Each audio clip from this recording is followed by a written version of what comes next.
Stick it on the back. Yeah. Makes the ship bigger. Makes it bigger. Fits less places. Carry it out the front in little arms. Alright. Well, we could just reuse the ones from the mule, right? Yeah, mule arms. That works. Yeah, or quantum ring. Not like the ones from Star Wars. Star Wars ring. So No, they're like mechanical, about that on Spectrum. and my they're biggest also problem with that would be how they get them.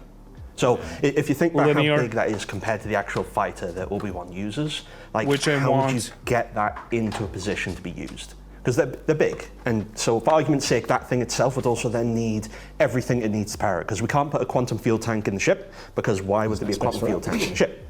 Means that where's would the be hot quantum tub fuel stream? tank, it would need As some power. soon as Granted, it would work.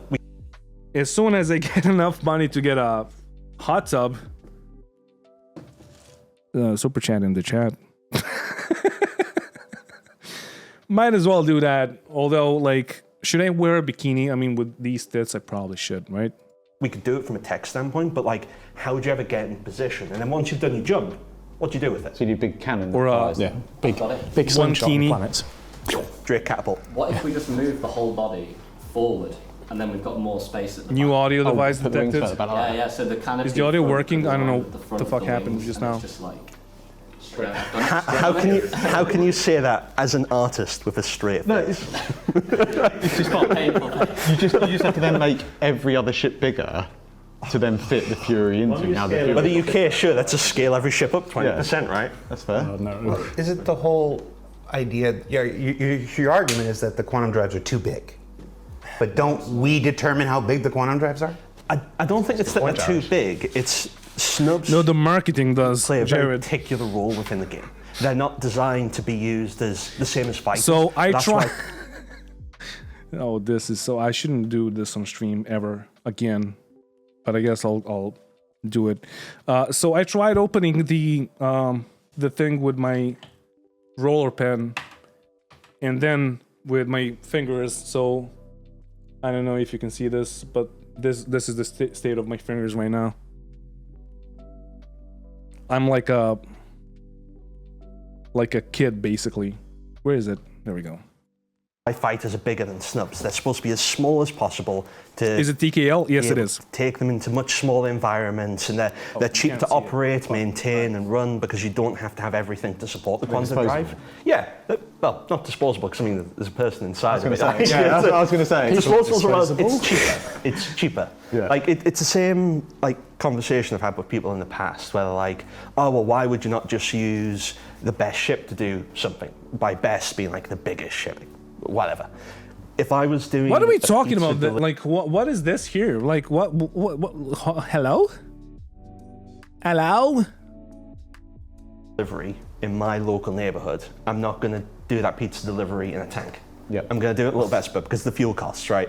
But if I'm having to do it, I'm going full in there. Purely down to What are they talking about? Use on you. Of course, you're gonna use a tank to deliver a pizza. if I'm doing it in a much more dangerous environment, I'm not going to do it in a little Vespa. I might do it in an armored vehicle, right? So just by bringing Excuse me, my cousin has an ASMR channel with over 2 million subs. I think Grumpy might be her best competition in the ASMR genre.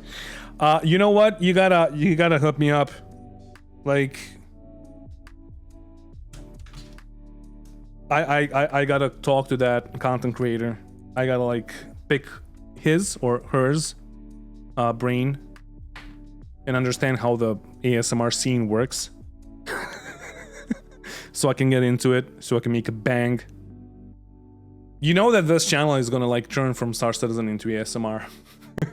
the right tool for the job. So once again, snubs, they serve a particular purpose and role within the universe. They're not designed This to one? compete I like this one, even though it's like this is the stupidest helmet that they ever made. on the same level I think as it fighters is, at yeah. everything. This one is, But that's why fighter is its honestly. own category compared to snub fighters. Yeah. So why is it cheaper to run about in a Caterpillar than the Kraken? Well, it'll be cheaper on the Caterpillar than the Kraken because we're talking. I'm gonna capital try grade to switch components, and the maintenance keyboard. of them will be much, much higher. Granted, it's not something people I'm here, but, massively yeah. have to worry about at the minute, but like eventually you're gonna have to repair them and it's all the costs and fuel to Tucks operate. $5 bill get into much Brum's underwear. ASMR. Don't give him that. Thank you, Mr. Reed, for You decide $5. how big the components are, and if you want to put one on there, you will. Mr. E00 super chatted $5. Tucks $5 bill into Grump's underwear. Amazing. ASMR. ASMR. Thank you. Alberto's so much happier. It's just a seat strapped to as many engines as we could find. Just leave it. I mean, that's there. basically the Fury, though, right? That's It's just like a seat, with everything else strapped behind We've it. taken it to as Some much wings of to look cool. an extreme as we can right now. Yeah. All right, John, can we make all the boards only 2 centimeters big?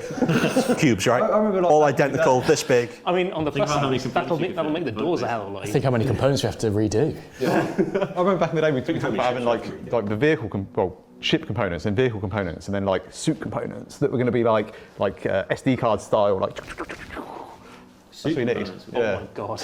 You could fit vehicle components on Suits. mechs. That's why Corey's carrying around his car's air conditioning at the moment. I would tell you the same thing I tell the narrative team.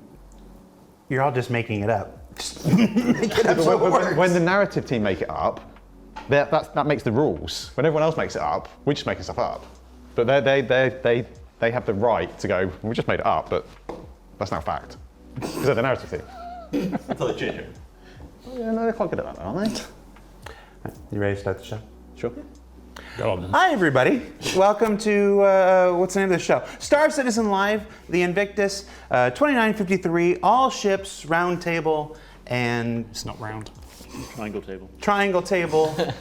Is it triangle? Well, technically, it's actually a hexagon. Kind of like a shovel. Because technically, Number of sides. it's technically there's the 3 sides, and then there's the other 3 sides that are shorter, and then that's 6, and then there's these ones that are 7, 8. So I guess it's actually an octagon. It's just very weirdly shaped. Yeah. Long now. As you were saying. We got there. I'm here by myself today. Hi, everybody. Welcome to Star Citizen Live. I'm your host, Jared Huckabee, and we're in week 2 of Invictus, the yearly See? Right in time. celebration and event based on the military vehicles of the Star Citizen universe. Joining me on the show this week is an esteemed panel of vehicle experts and Corey Bamford. Starting to my left, we have Done him there. Straight on Corey. He's sitting there minding his own business. Why are you coming at me like this? At least pick on Dan. You're getting picked on today. Fair enough. if you haven't figured it out already, it's going to be one of those shows. Joining us to the left, Ben. Thanks, good, yep. Ben, tell everybody who you are and what you do for Star Citizen. Ben Curtis, I'm the Vehicle Art Director for Star Citizen on the PU. I look after ships and vehicles and weapons. Okay.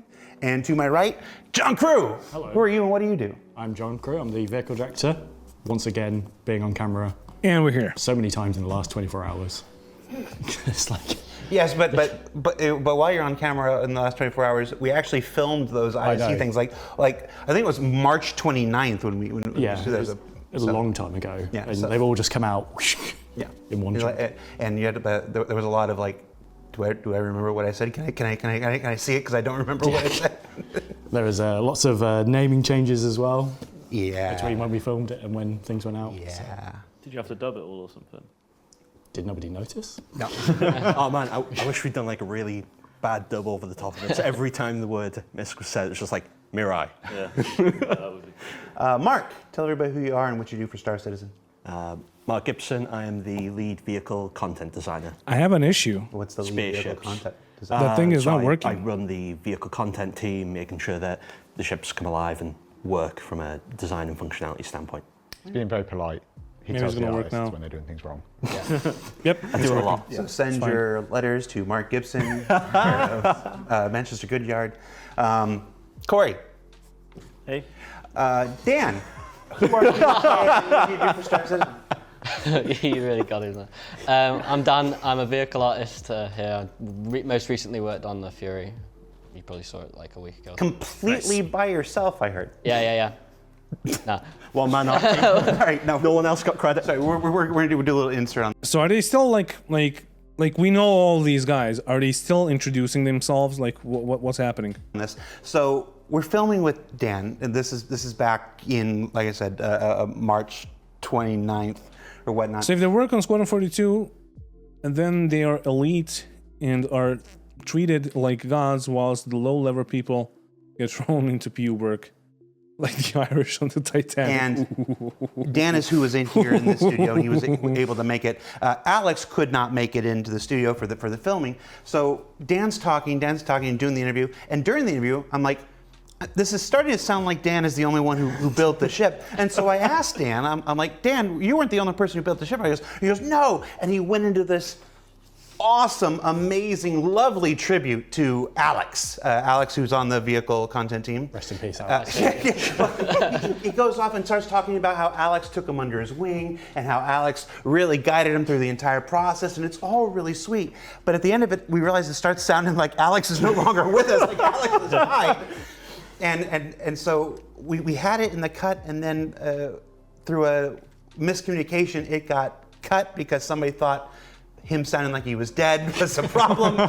and so it didn't make the final episode, but Alex, what's Alex's last name? Williams. Alex Williams, I hope you're watching. You did an amazing job on the Fury. You killed him off for real. And we will have you on the show Alex Williams. at some point when you can make it. All right, and then Chris. Hi, I'm Chris Danks. I'm a vehicle content designer too, so I'm one of the. What do you team mean we members will that need to Mark- play DayZ again, Star? So let me tell you a story. So Star wanted to play DayZ with us, and I honestly stopped playing because it wasted so much time out of my life building a new base.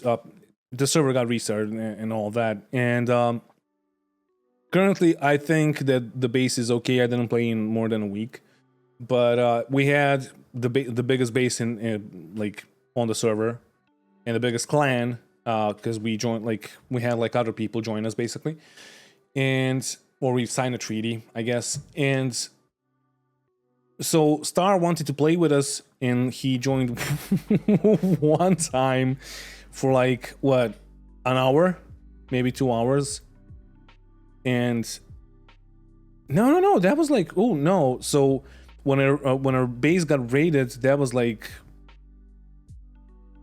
I don't know, I'm gonna say a month ago, but like 2 days later they did a server reset because the guys that destroyed our base that like raided us was like they had their base had 4 levels, and the whole thing was like made from the ground up, so it wasn't in a building at all, and it was huge, and they had like so much stuff inside, and we didn't really have that much, but they so they basically ruled the server, and then the server owner or the admins just like figured, we're just gonna reset the server. And go ahead, Corey. I don't even know if I want to now. Let's just move on. Yeah. We find his mic's been cut. Let's just since move the on. beginning. That's Corey. Corey's there in the middle. I'm just here to vibe, really. So if you've never seen one of our all ships roundtables before, it wouldn't surprise me. This is only the second one we've done. We gather some designers and some vehicles from the Star Citizen feature and content teams, and this is the second one that they did in this studio because we had these before. And we discuss as many aspects of Star Citizen's continuing vehicle development as possible. We did put up a thread earlier this week and collect some questions from you, the backers. We chose the ones that were voted up most, and that this collection of people could answer. We'll get to those in a little bit. Before we get started, I want to start with a forever question. I'm going to start with a couple forever questions, things that every year, as every year goes by, these are the questions that always exist, and because every show is somebody's first show.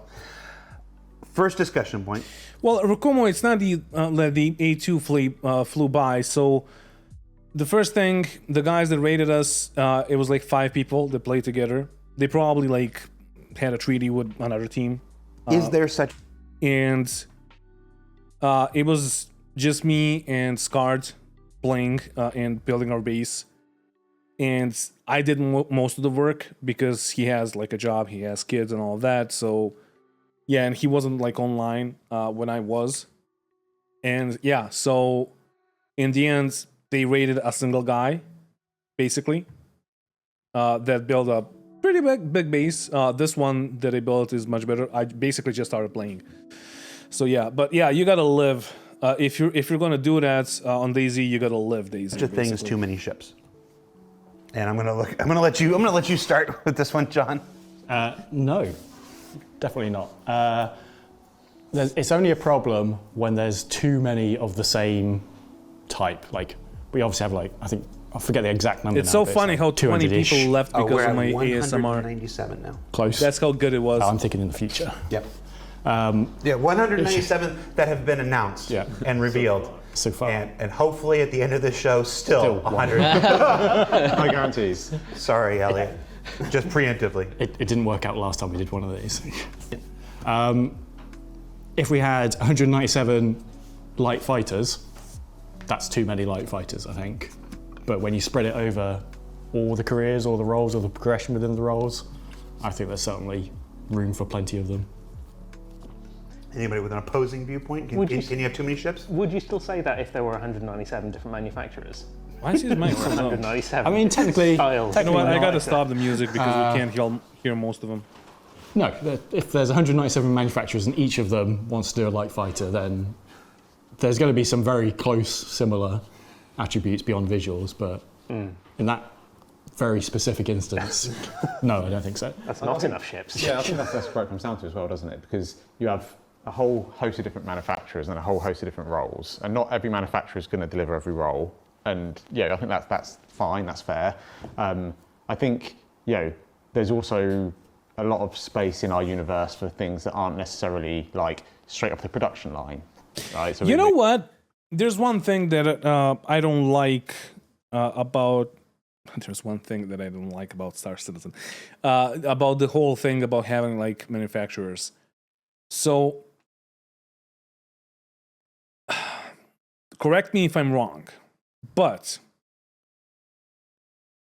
as far as I know, all the vehicle teams basically work on all the vehicles. One team gets, let's say, Fury. The other one gets whatever, Drake ship, a Corsair. The other team gets like the Cutter or whatever. And there is not like a dedicated Drake team.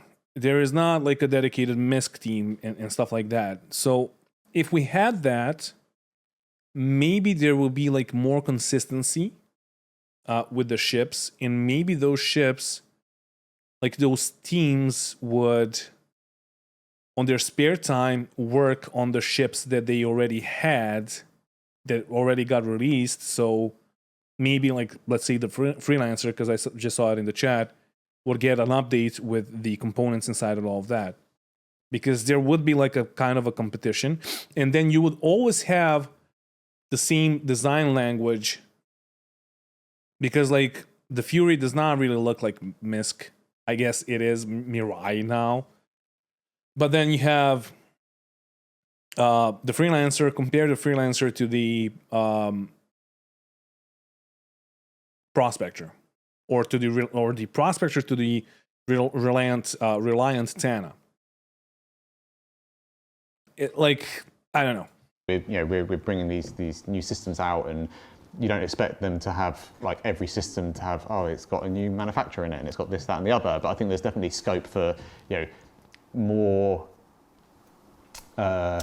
less official ships. So things that wouldn't necessarily fall under certain manufacturers, or they might have started out as a particular thing, but they've been retrofitted and kept alive over generations of. Millennium Falcons kind of thing. Yeah, things that have been customized so much. Yeah, you can't even tell what it originally was. Yeah, like things that. Just, oh no! Jalopy? No, not again. Jalopy? Not again. Yeah. That's my. You've got the cutter. What do you want? I'd agree with John on that. Like, even within subgroups, it's important to have like even very similar ships to each other, because every manufacturer will do it a little bit different. So, and every players for the most part have manufacturers they prefer, and certain traits that manufacturers do compared to other ones. So certain people might be more luxurious, more military, etc., etc.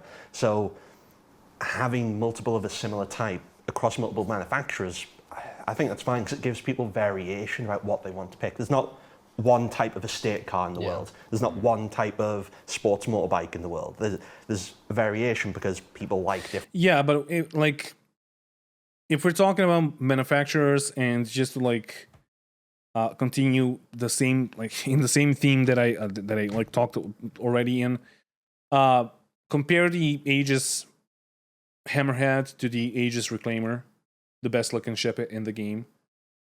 They are somewhat similar, but then you have the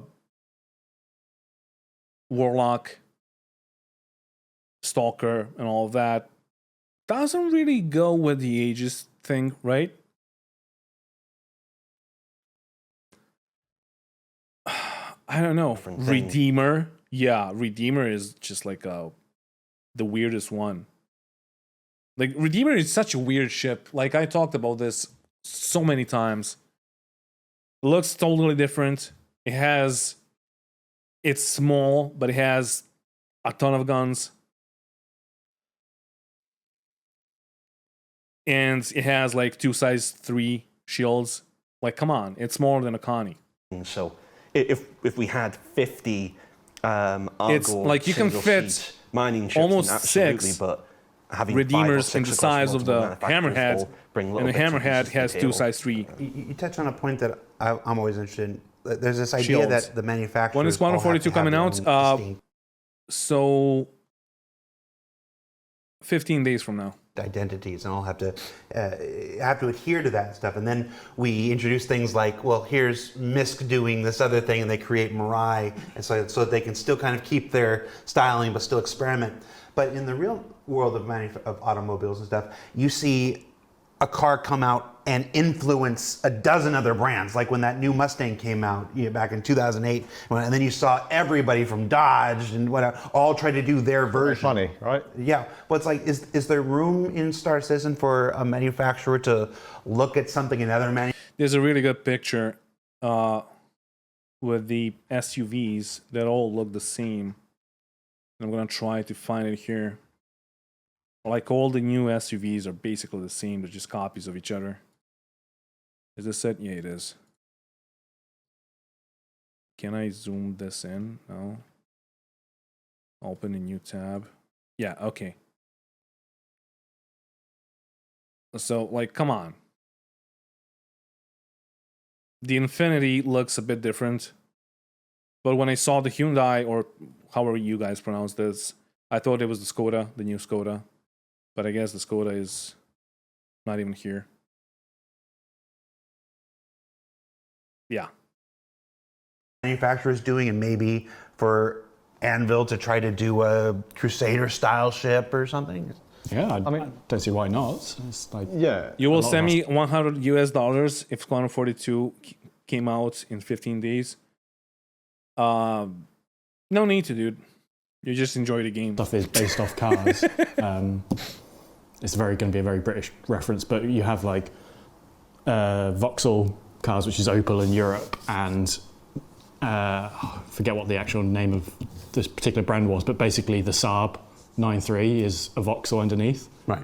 And at the time they own the same companies, and they're like, take the car, you can change the bodywork slightly, and make it a Saab. Yeah. Well, and the Saab just ignored that and did. Look at, like, was it Porsche that Porsche always made racing cars or sports cars and everything, and then they brought out the SUV, they've done all right, and then like now we've got Lamborghini SUVs, we've got like all, and they're like, oh, that's selling all right. We'll have a cut of that pie, and yeah. You got companies like Mitsubishi who are making sports cars, they're making giant 18-wheel trucks, they're making TVs, and it's like, what's that brand identity? Making air conditioners. Yeah. It's like a lot of that's what one of the things Yamaha is making guitars. Best fucking pianos out there. I like about like the racing stuff of like the Razor and that. Like, a lot of times car manufacturers will take something from their Grumpy drives a Porsche. Grumpy does not have a car. I don't even have a license. Kind of pedigree, and then implement it into the normal like Quattro. With There's no RV and point stuff here. like that. If And, I like Porsche. showed you the parking space outside my apartment building, you would understand. Flat Like, six there's no and things point in like that, having like a car they- here. they kind of get informed by I their need it, adventures. but Like, I also think the Ford GT was yeah. like a massive push as well. I didn't where care that they, much. They tend to use the racetrack as a place to experiment what works. And I melted my license for store credit. They can take technology away from that and put it into the mainstream. Then that. So more modern MISC ships will probably steal a bit from Mirai if it worked and what didn't work, and less experimental stuff, but some of the new direction. Yeah, I think like when it comes to MISC and Mirai specifically, like I think there's a real there's a hard distinction for me. Like MISC are kind of very utilitarian, very they've got a purpose, they've got a role, they've got a job. Whereas Mirai is definitely like the performance division. Yeah. So Stockler, they're not selling NFTs sort of though. Industrial feel. Like I think for now, MISC is a very very strong art style, and very happy with where that's at. But yeah, that doesn't mean they can't try new things. See, what I don't like about most of the ships, and I'm starting to realize why this is happening. Most of the ships they look like planes. Like the Sentinel, the Vanguard series is basically the P-39. The P-38, excuse me, airplane from World War II. Right? Tell me that this is not a Sentinel. It also has like guns in the nose. Then you have whatever. Any other ship in the game is basically a plane with wings. That's why I like the MISC Fury. That's why I like the Tana. That's why I like the Corsair. Even though it has wings, it's like weird. The Caterpillar is amazing. The 600i is pretty good, although it does look like the thing from that you have in the hospital to pee in when you're like in the bed, when you're tied to the bed, basically. I forgot the name of it. But yeah, that's what I dislike about Star Citizen is that like everything has wings. At some point, it's gonna matter because of like aerodynamics and all of that. But the Argo Mole looks amazing. The Hammerhead looks really good. Even Herald has wings. So when you're thinking about Star Citizen, what is the most iconic ship that that is currently released and in the game that you can think of? For me, it's gonna be the Hammerhead. Honestly. For somebody else, maybe you're gonna say the Gladius because everybody's flying the Gladius. But yeah, for me, the Hammerhead is the most iconic like Star Citizen ship right now. The MPOV. The Connie? Yeah, the Connie doesn't have wings, so it has that going for it. It doesn't really look that good, at least to me, but yeah. Pecan? I mean, yeah, sure. There's another name for it. Simple Choices. The MPOV. Even if you take things like RSI, and you take some of our Javelin old RSI is not ships released, versus our new but RSI yes, ships, they progress over the generations of their vehicle like what are the releases. most iconic spaceships in pop culture? Like imaginary ones from like series or films and all of that. They span hundreds of years. Or Battlestar Galactica doesn't have wings. And then, of course, people have their own ideas about what these brands are. You see it within the community. Every time we introduce a new ship, they're arguing, is that This is really the Battlestar Tumbril? Galactica? Is that really Crusader? That doesn't look like a MISC ship or whatnot. Yeah. These TIE Fighter, X-Wing. They have wings, but they're different. Batpan, thank you, Ring, thank you. conversations happen Borg internally Cube. too, though. Yeah. Okay, Borg Cube is like one of the stupidest things ever, but yeah, sure. Star Destroyer, you mean the Galaxy? Absolutely, yeah. The RSI Galaxy. Do you remember a keen disagreement RSI, where whatever you were the other making thing a is. vehicle of one manufacturer and The just Perseus. somebody was really vehemently against it? That's not that manufacturer. It's got to be somebody else. Mule. Mule? Mule's an easy one. Enterprise. Bit the wire a little bit, didn't it? Yeah. But, Firefly. I think kind of like, I think the functionality of the Mule leads more to Drake than necessarily like, it is quite a high-end vehicle for Drake. It feels a little bit more refined, but a lot of Right, the inspiration the from it all Firefly. came from sort of what we see now in tractors and combine harvesters and that sort of thing, and that they are It's very sci-fi, dude. purpose-built Starbuck, I don't know what a vehicles, Starbuck so they is. kind of tick that sort of that brief, but they are just a little bit nicer. Melkor the Wise is like the mule is high end. Well, For Drake. Compared to the Drake ship. yeah, compared to like some of the other Drake Yeah. ships. I mean, you know what? More kind of argue-y in a sense. It's Yeah, like you're you say, right. like plant No machinery. other ship yeah, like mimics you look at the the design interior, of a and the interior is all Starbuck. sort of like molded plastic. Except if you type in like Mid-Journey, if you type in make like Starship, it's always gonna make something like that with like spheres. But what about when we're talking about spaceships and the most iconic spaceships? What about the one from Hitchhiker's Guide to the Galaxy? Or what was it? Like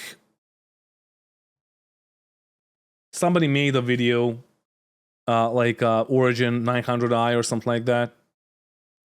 But yeah, it's this thing. This is the cockpit. It's so stupid. And yeah, there's whereas if you look at the interior of some of our Drake like spaceships, Vulture is the yeah, carbon copy of the Venture. yeah. Screens Very basic. Screens on the floor. Stardust like count as a seats, spaceship? that sort of The style. the Vulcan I mean, I guess concept no. was Anvil for probably 80% of Discovery? its concept development, and then got towards the end and we're like, it's sort of not particularly Anvil-y anymore. It's getting towards Aegis. and RSS then, like, Discovery? the whole cockpit bit of What are we it changed to talking be about? more like the front of the Reclaimer. Right. So- I still think the Vulture looks more Argo. Well, the big dirty secret is that there aren't 15 different manufacturers making all these. It's the people at this table. Oops, I lost it. I'll do it again. Yeah. And so you've got to put your brain in. Okay, I got to put my brain in Drake mode. I've got to put my brain in Crusader mode. And sometimes the brain just doesn't want to do what you want it to do, and it will. So yeah, push the you, Discovery looks towards whatever these other manufacturers are, and occasionally Oh, that leads you a to Space invent new Odyssey. Oh, that manufacturers one. when your brain Okay. just wants to do something completely different. Like, I remember just before I moved on to the Fury, like I'd spent like a little bit of time on the Corsair, like helping Lod it, and like my entire visual library was just Drake, and then it's like now you're doing like a MISC racing ship that's kind of Mirai performance kind of There's thing. like so much stuff that you can do with sci-fi.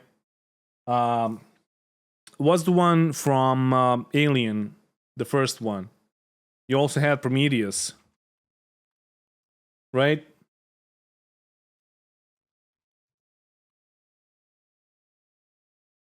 Look at this thing.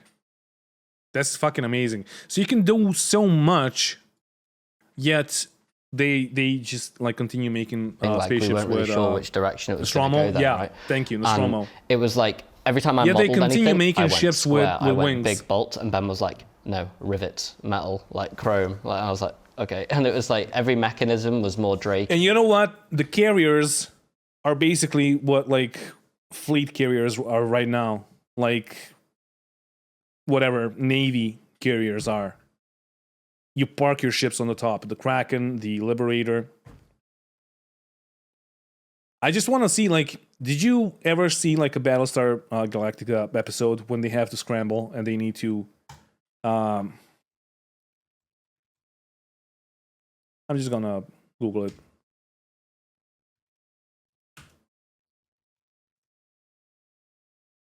When they go into the launch tubes. Estimated time to strike intercept. Oh, they already launched the ships. Shit. But yeah, like those launch tubes are fucking amazing. This is from Space Engineers. This is Space Engineers, dude. It is basically like this, but much faster. Launch tubes, yeah.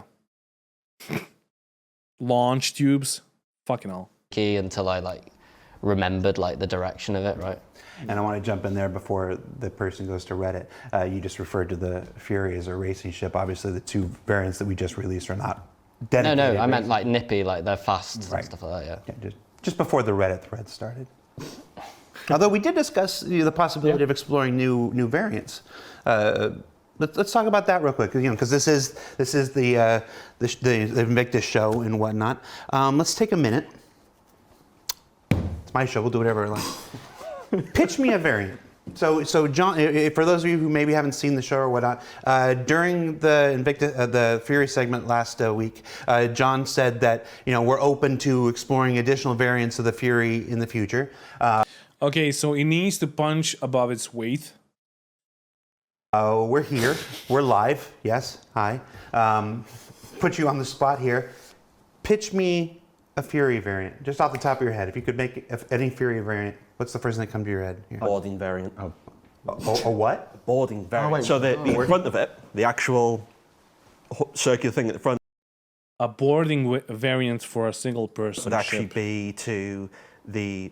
Oh yeah, variants annoy you so much. You know why? Because there should be modularity in the game, but no, fuck it. We're just gonna, like, it's so easy for them with the tech that we have right now to build a Mirai, Misk, whatever, Fury with guns, like the vanilla one, and then not building the fucking variant, but instead you take off the guns yourself and you plonk the missiles on.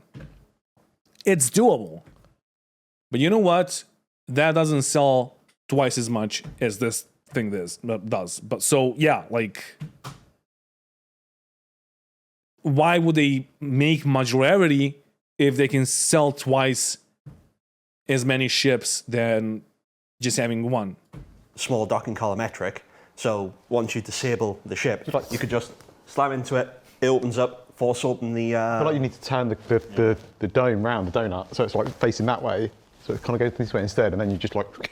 You'd be Well, quite you could just have the lackluster tube come boarding out. party, though. Well, you disable the ship. If you've got one of them in your ship, you can then use that to get over. So you don't have to EVA over. You get in it, you fly over. It's really maneuverable. Well, see, where the hex goes, that's something that they need to do. That's not something that they need to make for us.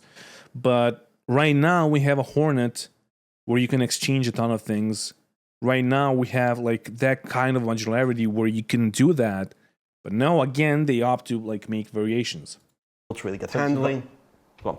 So you'd have it with wings, and they're basically the claws, or Latch on. without wings, and it just gets shot straight out of Jeffrey's tube. Oh no. He's done it. No. Again. No. But in essence, yeah, that would be mine, because then you could use them to forcibly board and try and take over other people's ships. There's only one of you. I guess you'd have to send a lot of them. You're the weapon. Yeah, you're the weapon. Do you not have faith in your Be own on my own. Does it detach once you've got out? Or No, it stays attached because you've forcibly docked yourself with, just like, what's the other one called? We made Legionnaire. Just like Legionnaire, but single-person Legionnaire. So you forcibly dock with the enemy, you force your way into the ship, and then you try and steal the ship. immediately shot and then they all. Well, if you're just not that good at FPS, fine. All right, so that's Mark's pitch. We can't spend too much time on this. Corey, what's your pitch? I was thinking short range cargo / transport kind of thing for. We have an MPUV. We have an Argo Cargo. But a short range thing with tractor beams on top would be cool. Space Tarkov, yeah. There is a game that's basically Space Tarkov. Marauders. Marauders? Something like that. It's pretty cool, but I don't really dig the aesthetics and all of that. I know that like some people really love it. But yeah, an industrial version of the Mirai Fury will be cool. But then again, we have so many like industrial ship makers that like Mirai should be like a combat, a snub fighter, like small fighter maker. I don't know. Put cargo in the Fury. You could work something out, right? Yeah, Marauders. With no quantum You're drive. the artist. You have to do it. Where are you thinking of putting cargo? I mean, Some little arms, like a little submarine, you know, yeah, little, you can give it like a little arm. Or just strap it to the top like the family wagon. Yeah, roof bars. Oh, can't put it on the top because that'll block the fuel port. You don't need fuel, just put some zip ties on it. It's fine. That's fair. All right, Chris? People transport. Take the guns off the wings and strap on some There's no space for people's transport. What? seats. No, right? What? All right, Chris? People transport. Take the guns off the wings and strap on some drop seats. No, right? Jesus Christ. I did see that Reddit post of that you can actually get fit two two people in the cockpit. Oh God. You get one person to sit there. That is like the number one reason I was like, I do not want to put a room volume on this thing. Yeah. But I know that I have to. Somebody is going to just crouch in here. Yeah. All right, Dan? Salvage. Yeah, definitely. Salvage Fury? Yeah. You know what? We need, we really need starter ships for salvage, mining. I guess for mining we have the rock, but for salvage we really need like a cutter that's going to be a salvage ship. Yeah, Like, definitely. like That'd be drones. well cool. You change the top 2 guns for like salvage arm. Let it just like carry like 2 SUs of cargo. 4 would be amazing. 2 is enough. And then the bottom 2 could like, instead of having like, we have like the 2 size 1 missiles on the inside, you could put like, that's where it gets stored or whatever. And it But just where would creates you put the material? It would be mounted on the inside, so then you just nip out real quick, mine it, and then drop back to your reclaimer or whatever, and then like throw them. Not like a chain of saddlebags Yeah. trailing behind you as you're flying? The idea is that like you deploy so many of them that by the time you'd filled up, the other 20 you had with you would have already got it. You're like locusts flying through. Yeah, like a There you go, there's your multi-tool name. ship would be really good, Fury Locust. honestly. There it is. You know what? And it will be good right now because I did those missions, the video that did fucking amazing, 20,000 views in like less than a day. With those, what are they called? Salvage missions. And you just go there and take the cargo out. So I actually wanted to like do them properly with a reclaimer. And it was such a pain in the ass because the reclaimer is a huge ass ship. And one more thing with the reclaimer, like the crates do not stick to the ground on the elevator, right? Like there's no snap points. So that's like an oversight, I guess. But the reclaimer is like what, 100 meters long, and then you have like, if you're gonna use the reclaimer for like caterpillars and stuff like that, right? So just like EVAing is a pain in the ass. Like if you're doing it like one, if you're like EVAing and tractor beaming those crates one by one, it's a pain in the ass. So I was thinking about like loading up a Nargo cargo in the back, but then I realized that like it's just gonna take so much space on the cargo elevator. It's probably gonna be jank and it's probably gonna destroy the reclaimer. And even if it doesn't, the issue is that I still gotta use my tractor beam and it's gonna only like carry 2 crates. So having like a small snub fighter for the reclaimer and for ships like those that need to move cargo left and right with tractor beams or with dedicated cutting device or dedicated whatever, not dedicated, but like exchangeable modular ship, please. Not a variation, not a variant, a fucking modular ship that's basically a multi-tool. That would be great. All right, just a reminder that the views and opinions expressed in this video are those of Platinum Pyramid Games, Robert Space Industries, or its subsidiaries. Ben! Small repair ship that you can put in your capital ship hangar. Well, that's going to be done with the drones. So the Carrack has one, or actually 2. The Reclaimer has one. So we should be good with repairs. I don't know, everyone's told On us our good bigger ones. ships. I'll go boring and go racing. I promise But nobody's think- taking the good ones. Yeah, like going racing though, I think it just needs to like just have one massive engine on the back of it and some really little wings. So it's just So like, a racing basically like a variant. rocket. A racing variant. Yeah, like a rocket. How'd you get the power plant? You just don't worry about it. You got a pit crew for that. Yeah. Well, no, we can use the Gian Tech, right? So it can be like a little like floaty ball thing on some arms behind it, and it's like a really massive, great big engine that comes down and lifts up, and it's good. There you go. Basically, straps it Wait. to a rocket. Ship it. All right, John, I don't want to pick any of these, so you you decide. Shut up, Luna. They're all Pick one. This is how We are in the La La Land right now. we do it. Oh, we're doing it live. Okay. Melee version. Don't burst my bubble. All big spikes. But no, seriously, like at some point, we already had drones. At some point, and then like they took them out. So they're probably gonna give us the drones back. I'll say this because you saw Adam made this morning. Even the It was Vulcan is amazing. gonna be I love relying it. on So drones what? to repair the ships. This morning, Adam scaled up some of the It was a combat FPS combat knives, the one that looks like it's partially a chain the size saw. of the wings. And he put them on the wings, so it looked like it had 4 Knives. bladed, knived wings, because with the size of the wings, and you just ram people with it. That would work great with your docking idea, though. There you go. Point. I would say, Combining it. along with the melee idea, though, back when I was trying to make the Grey Cat PGV fly around and everything, I had actually put giant fists in the front. Remember the old Superman Hot Wheels toy that for some reason Superman had a spaceship and it had giant fists that flew out, and I had Hosmer helped me, but I got a Grey Cat PGV to fly. What is this video? To fly around, and it had two giant scaled up arms with fists in the front. Is this informative? 26 minutes in, and they're just like having fun. I could just fly around, so I mean, I feel Talking we're on about the like same some. wavelength, man. I feel like we can make it happen. God damn we it! can make it happen. Think about the Polaris Idris Liberator. Could they carry something that could do minor, medium repairs? They should. Well, the Liberator, not really, but the Polaris. I don't know about the Polaris, but I know that the Idris should have like a repair drone bay inside. Don't start the spaceship submarine argument again. Come on.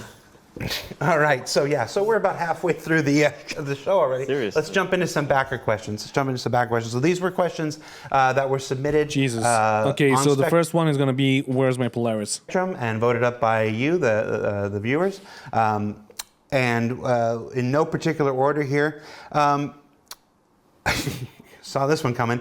How do you expect to work through the backlog of ships? And at what point in the game can we expect larger ships such as the Kraken, Polaris, and Perseus? Now, this one's a when question, so. But Oh no, not the when questions. Whatever should we say here? Whatever are we going to do now? Should we skip the question because it's a when question? Knight Rider, get on it. Ban the guy. Not a when question. let's go with the core It's only been 12 years now. No, not a when question. here. How are we expecting to work Fucking through hell. this backlog? Cool. I'll start and then others can chime in if they want. So the last year or so, we've been really sort of improving and just making the pipeline work better. Mark and Corey have done a great job revitalizing all the documentation that sort of I wrote years ago and we've just lived with. But because I've done more and more leadership and directorship, I've not been so hands-on with things. So they've taken that over and built the pipeline. The last few ships we've released have gone through sort of that new pipeline and things have mostly gone smoother. Still doing some tweaks as we go. But ultimately, at the end of the day, big ships need a lot of resources to make them.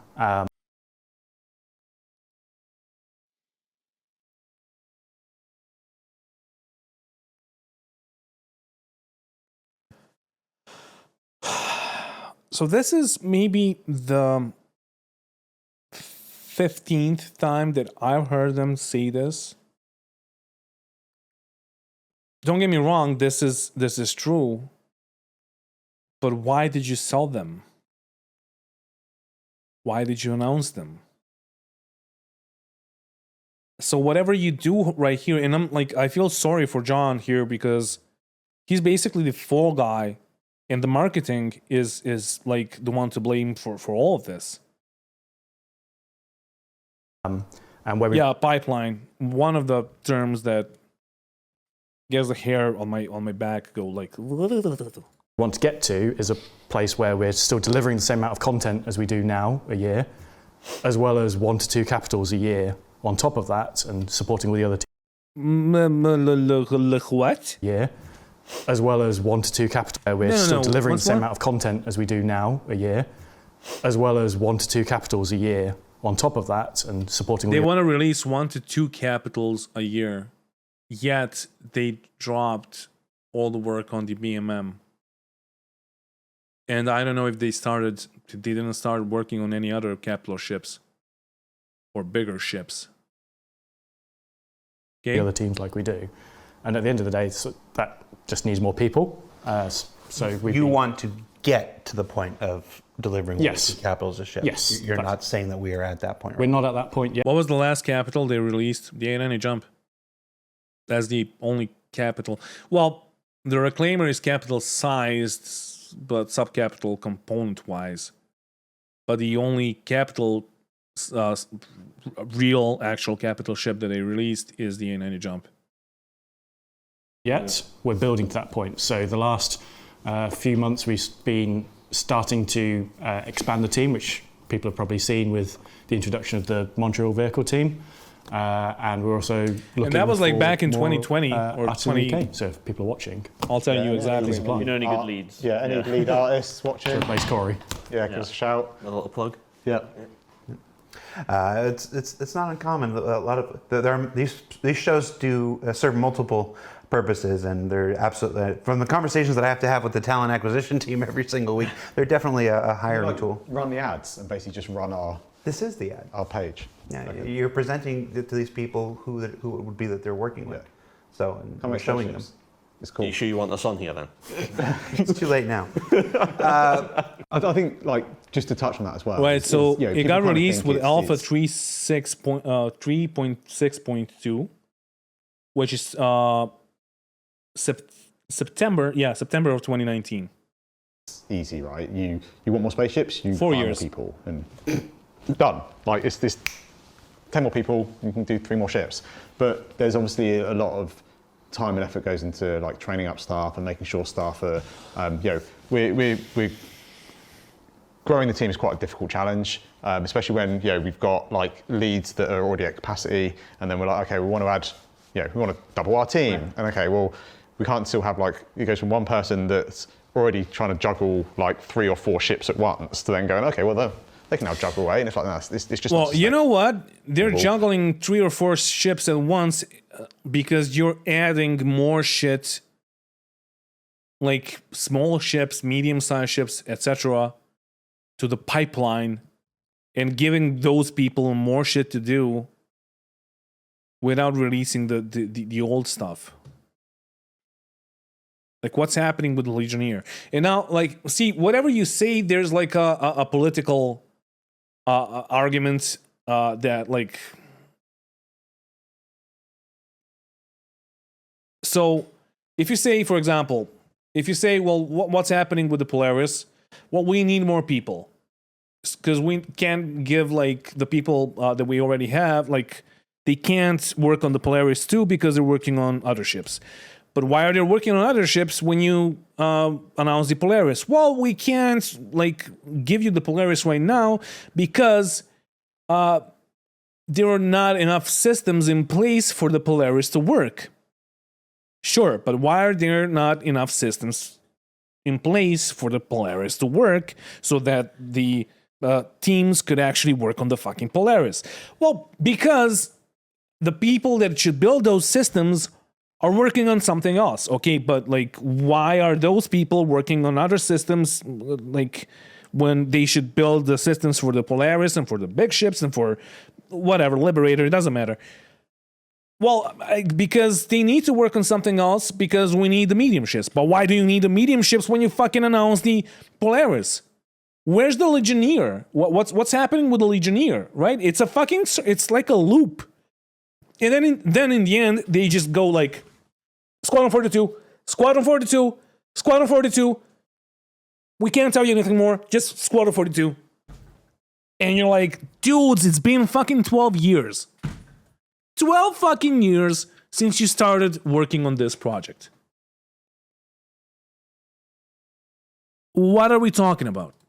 So we have grown the team quite quite a lot in the last kind of 6 months to a year. We've started a new team in Montreal. We're looking to grow a second team and probably a third team in the UK. And like, so yeah. Like, look, I'm at a point where I don't really fucking care anymore. Like, I'm gonna play the game whenever it's good, and I'm gonna play it on stream because you guys find it funny, and that's it. I'm gonna do other things with my life, basically. I'm probably gonna make other kinds of videos that are not Star Citizen related, but I am gonna continue making Star Citizen videos, of course. But like, dudes, like guys and girls, or girl, because we have one in the chat.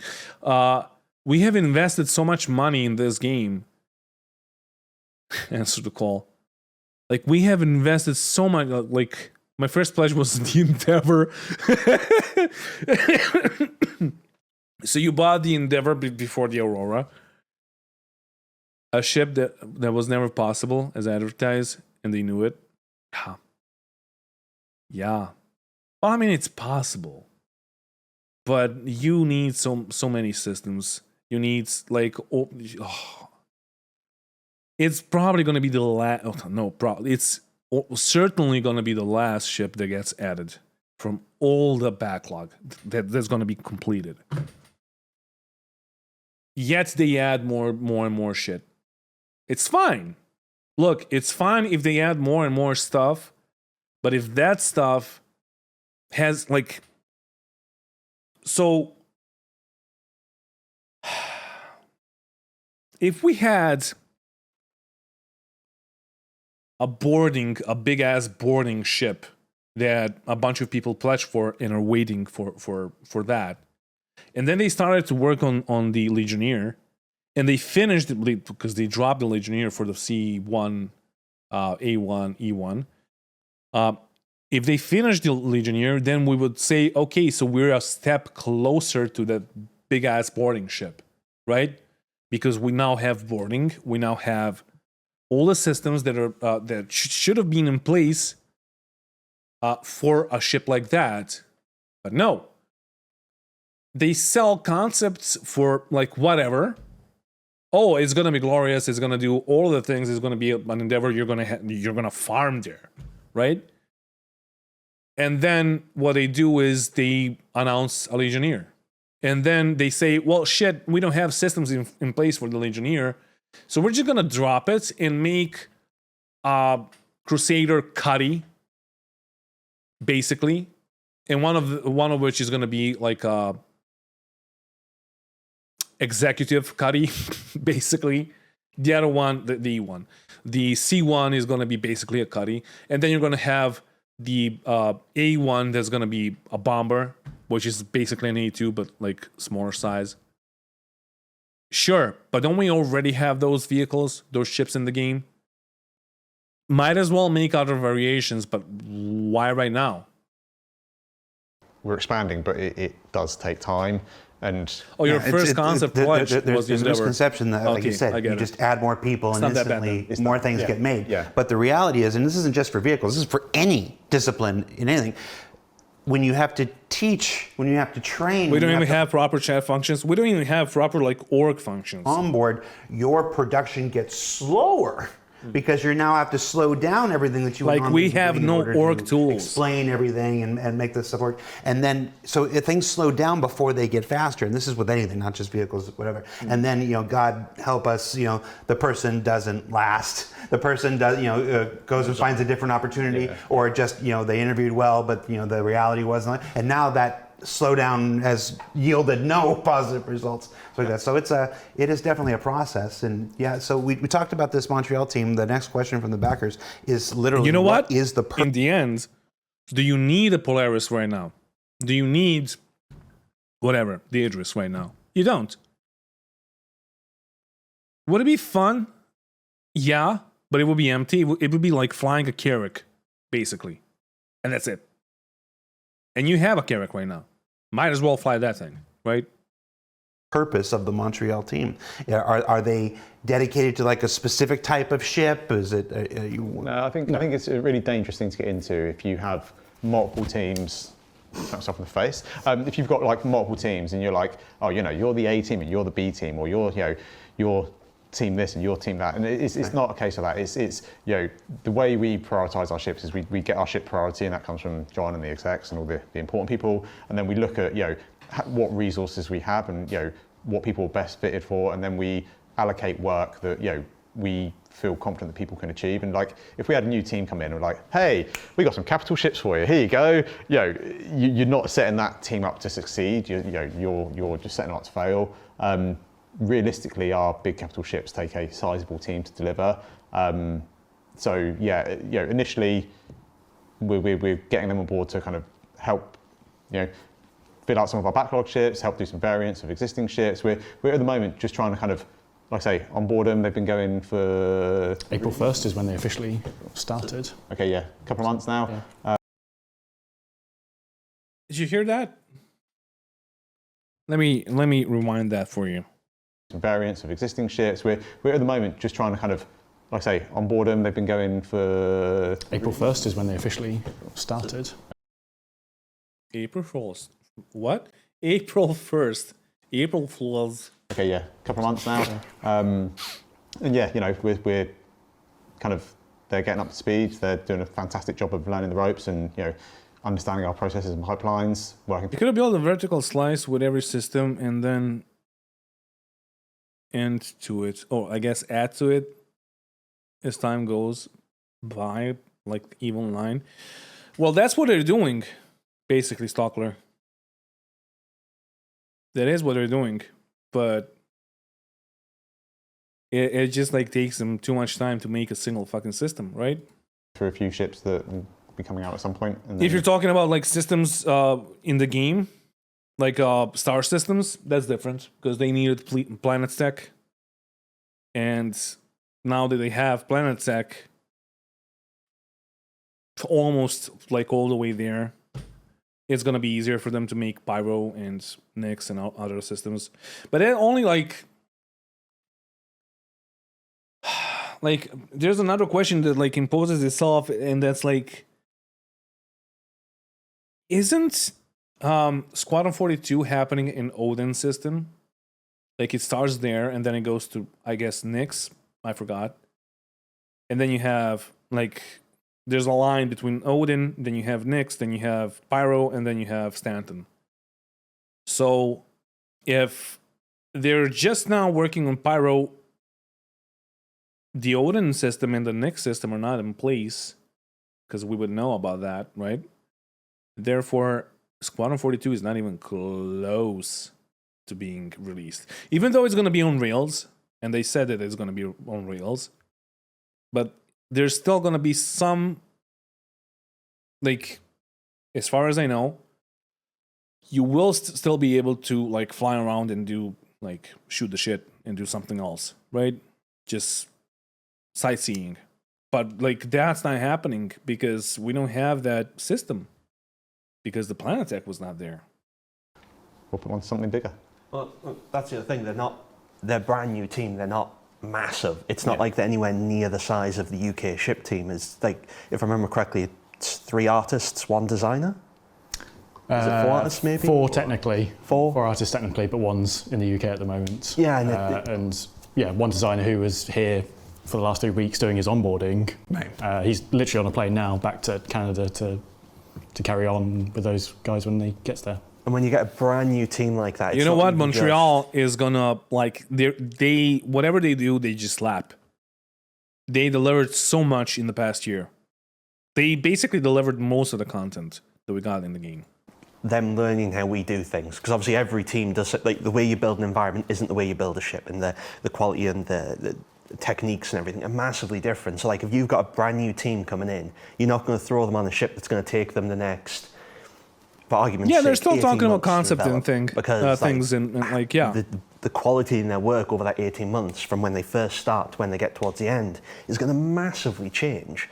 With the larger ships, you need people who are more experienced, who are already embedded within the pipeline, because otherwise you can have such an inconsistent experience across the actual ship. It's just, and also, the ships, small ships can be complicated, big ships are complicated. It's all fairly complicated stuff. But like I say, when you get to a capital ship, there's a lot of unknowns there. I do think we've got Jason, who's come across from the environment art team, and he's got a whole wealth of knowledge on building environment art assets and building out those kits. So he's got a huge amount of knowledge there we can lean on for building out our capital ships. But yeah, like I say, sticking someone on something for a year and a half when they're, initially you want to get a few under your belt, learn the processes, touch lots of different areas of the ship, do interiors, exteriors, and just learn everything basically. I think another point as well is that in general, for interiors, at least the quality of what we receive in like pre-production is generally spread a little bit thinner. So the interior concepts for capital ships are generally like key art and some fairly like vague interior spaces. So like the production team has to do a lot more of the exploration. Whereas if you have a smaller ship, generally the interior concept's a lot stronger because there's just fewer things to work on, right? You get a lot more detail, a lot more to work from. So yeah, I'd say like definitely you have, coming into production, you have sort of fewer things to figure out on smaller ships. The other thing is with if you move on, the other thing is with the capital ships, once we actually put them in, we want to try and build them in a way that makes it easier to then do the other capital ships of that same manufacturer. Okay, keep going. No, do the other ships of that exact same manufacturer. So like once we do one RSI, we want to set ourselves up so that we can roll into the others a lot easier. So instead of having to reinvent the wheel every time, we have stuff. So they said this a couple of times now, but we have Drake, Buccaneer. Then we have the Cutter. Then we have the Cuddy. I'm going in order now. Then we have the Corsair. We have the Caterpillar. Where's the Kraken? Are you guys working on the Kraken? You're not. But don't you have already like most of the assets that you need for the Kraken? Or are you gonna make like another concept that's gonna be in between the Caterpillar and the Kraken, and then you're gonna work on the Kraken? Like, look, I'm all for having thousands of different ships in the game because it's gonna be like those.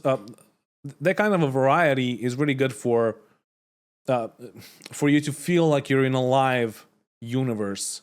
At some point, once we get more like star systems and all of that, just having like, and when the game looks like when we get server meshing, maybe, hopefully at some point, it's gonna be really cool seeing different ships. Like whenever I pull out the Reliance Tana, a ship that I really like, people are like, what the fuck is this? I never saw this. Because now we have 200 ships, right? But at some point, once we have 1,000 ships, people are not going to know, they're not going to know about the Tanas and ships like these, like the Misk Fury and all of that. But then again, we have another issue of them selling concepts that they're never going to finish, like the Endeavor. To just move it forward quicker. Yeah. I'm looking at chat here. Forgive me. We're They don't need server meshing, Luna, for optimization of what we have right now. Training Team was released like this because marketing. Limited crew. My entire crew got sick, so I'm doing everything myself. You see my buttons and everything. So if you're wondering why somebody's talking, but then again, if Star Citizen had no bugs, and if it wasn't completely broken, it would be a shit game. Currently. Yes, we are getting like more and more fun things to do and systems that are like being in place. But the issue is that what are you gonna do in Star Citizen? You're gonna fly your ship, you're gonna do PvE, maybe some PvP. Without desync, maybe it's gonna be good.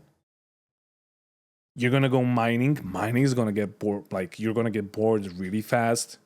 You're gonna do salvage with those beams, whatever. And then what? Bunkers, the same bunker over and over again.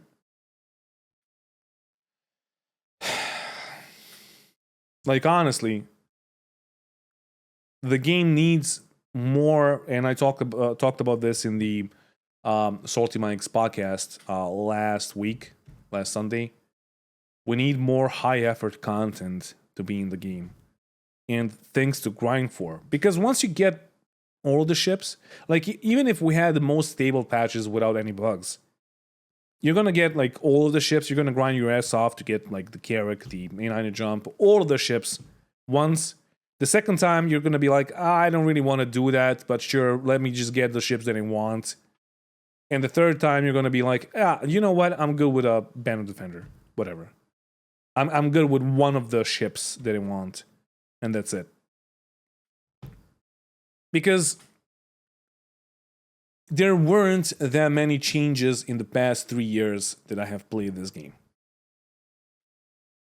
Like, no major changes. Yeah, you have the addition of salvage, you have the addition of the inventory. Inventory is fucking gross. Like, dude, like, that thing is the first thing that needs to change, like, immediately.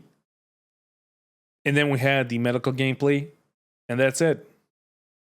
And everything else was basically just reworks of things we already had. So, yeah. The addition of Siege of Horizon was good. The implementation was really bad because of the server performance, the bugs, and all of that. It just wasn't polished at all. So, even if the game was polished enough for it to run at like 120 FPS, maybe like even 60 FPS on landing zones, whatever.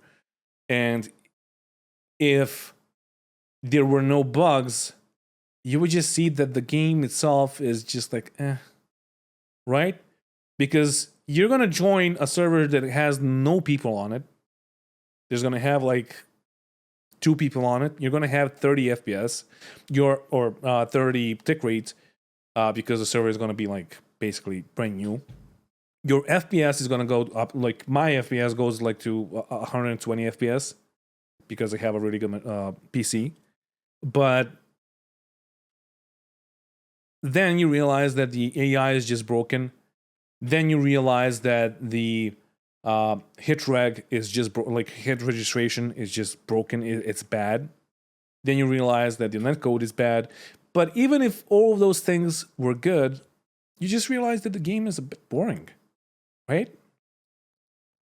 So the only thing that makes the game good is the community, your org, people in the chat, if you're a streamer. Well, like I guess I am.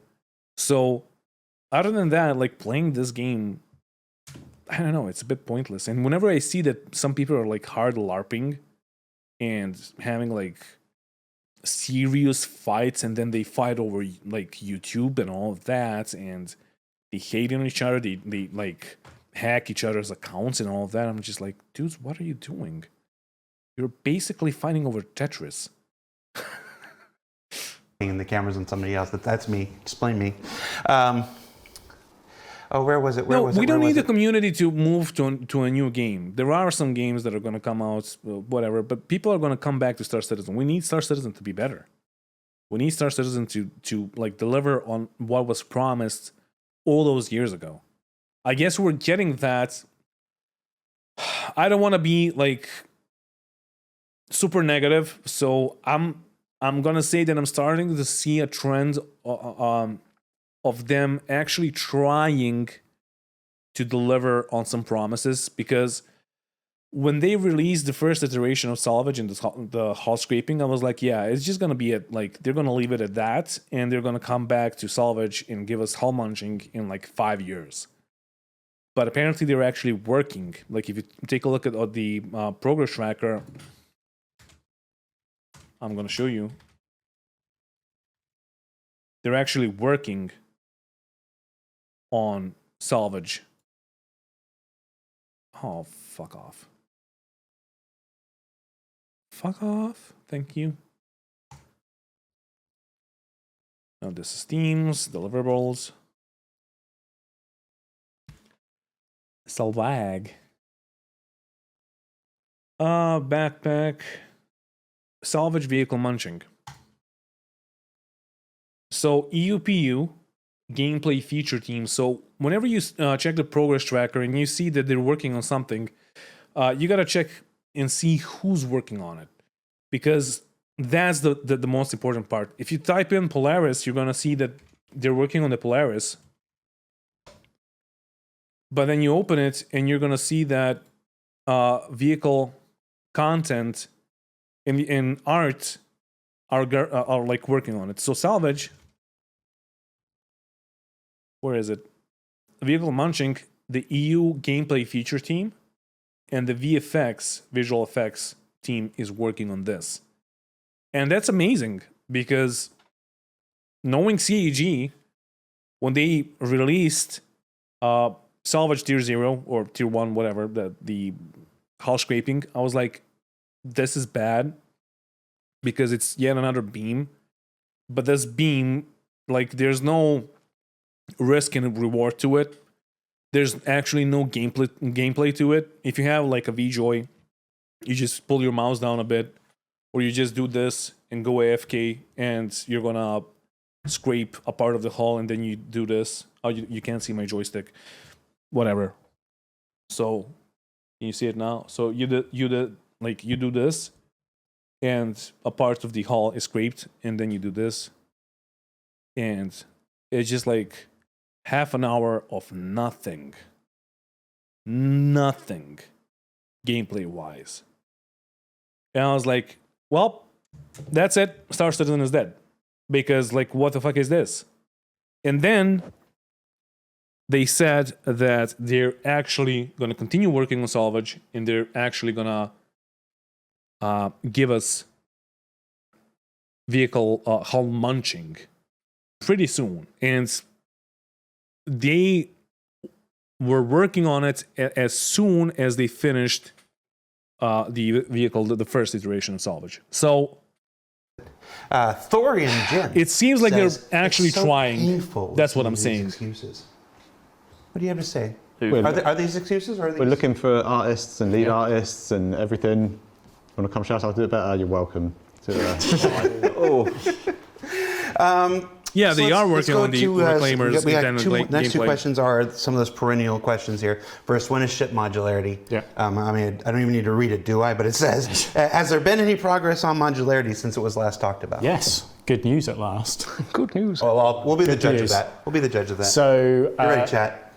Eyes on the track, guys. Come on. So with the development of the whole C, we've pretty much figured out the last hurdle. And in fact, Chris is responsible for the test that I got him to do for it, where we can have object containers, which is the interior collection of assets, loaded as an item, loaded onto the ship, because that's how the rear of the whole C is attached to the ship and moves with it. What had stopped us technically going any further with this was items inside those object containers couldn't talk to the vehicle it was connected to. Right. So the example of the Retaliator, the torpedo droppy arms, they're actually part of the exterior of the ship currently, because that's the only way they can work. So if we allowed you to swap the modules, no matter what module you had, there'd be a pair of torpedo arms dangling through the middle of it. Chris did a test where he attached a load of missile racks and torpedoes to the inside of the back of the hull C, which is not going to ship with it. Wait, you're saying we're not Unless we having a accidentally torpedo did it. hull C? Yeah. There is a shelf that says "Do not submit" in very large letters. And the pilot had full control of that, and they could fire them. So after the whole C ships and we found any more quirks with that setup, we're in a position where, to my knowledge, touch wood, technically there's nothing stopping us doing modularity now. That was the last. All right, so 37 minutes in, and this is the first thing that's really good. And I guess it was worth it to watch 37 minutes of this for John to say that he said modularity, yeah, and that they're actually gonna do modularity now. Amazing. Big hurdle for it. There's nothing technically stopping us from doing Okay. it. There's also priorities and It might be things and logistics. building it. But then they're still gonna like make variants. Nothing technically stopping us. Yeah, nothing technically stopping us. Yeah. But remember this, when like there's nothing technically stopping them. remember this and like, I don't know, do like a thing so it reminds you like a year from now.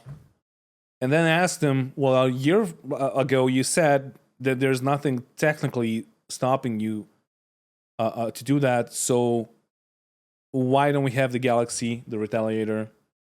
Why is the Carrack not modular still?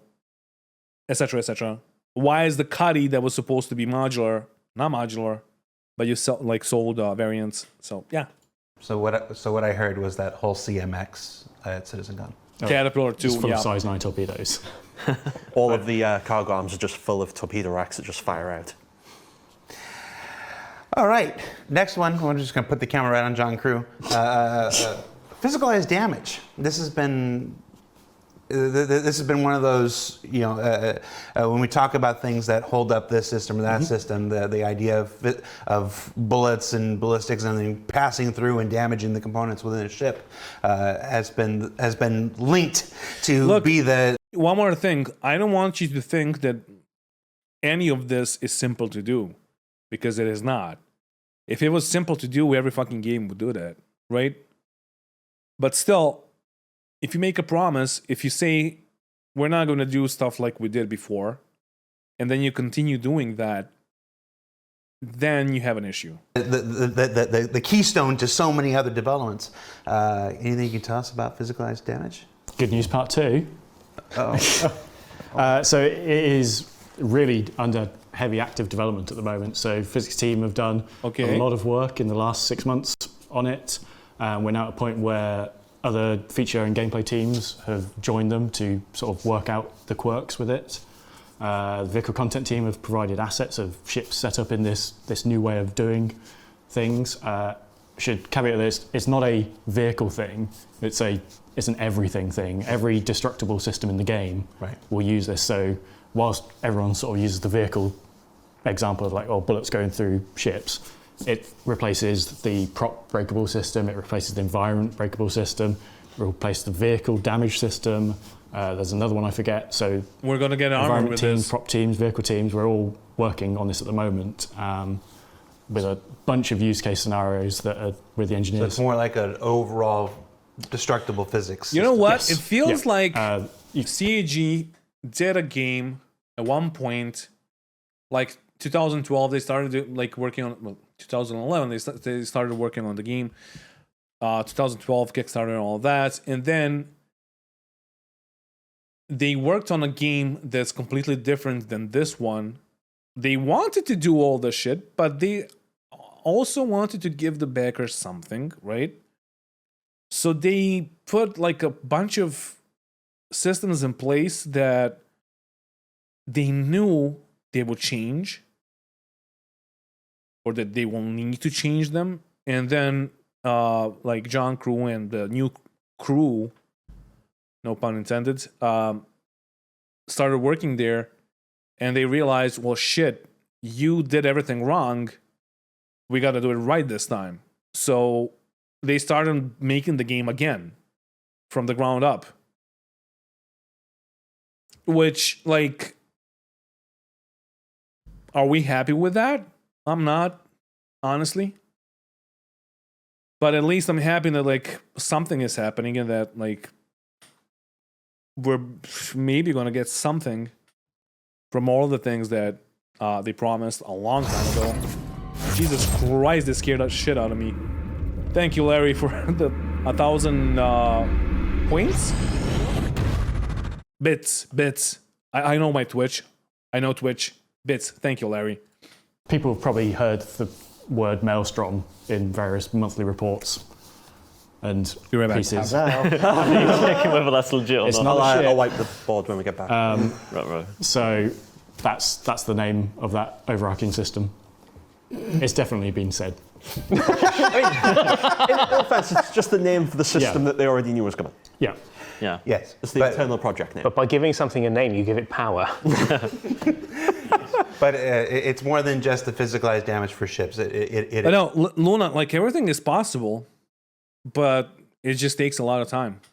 It is a global destructible physics system that we're not going to sit here and commit to it being applied to every single element of Star Citizen. No. There's always going to be performance considerations. But you develop the system, and then you start to see where you can plug it in and apply. You'd find use cases for it. It'd be like a general system. Yeah. Okay. Hi, Chris. Let's see, what else we got? Ship tractors. Ship tractor beams were recently brought up again. What's the state of these and their large cargo counterparts? Next patch.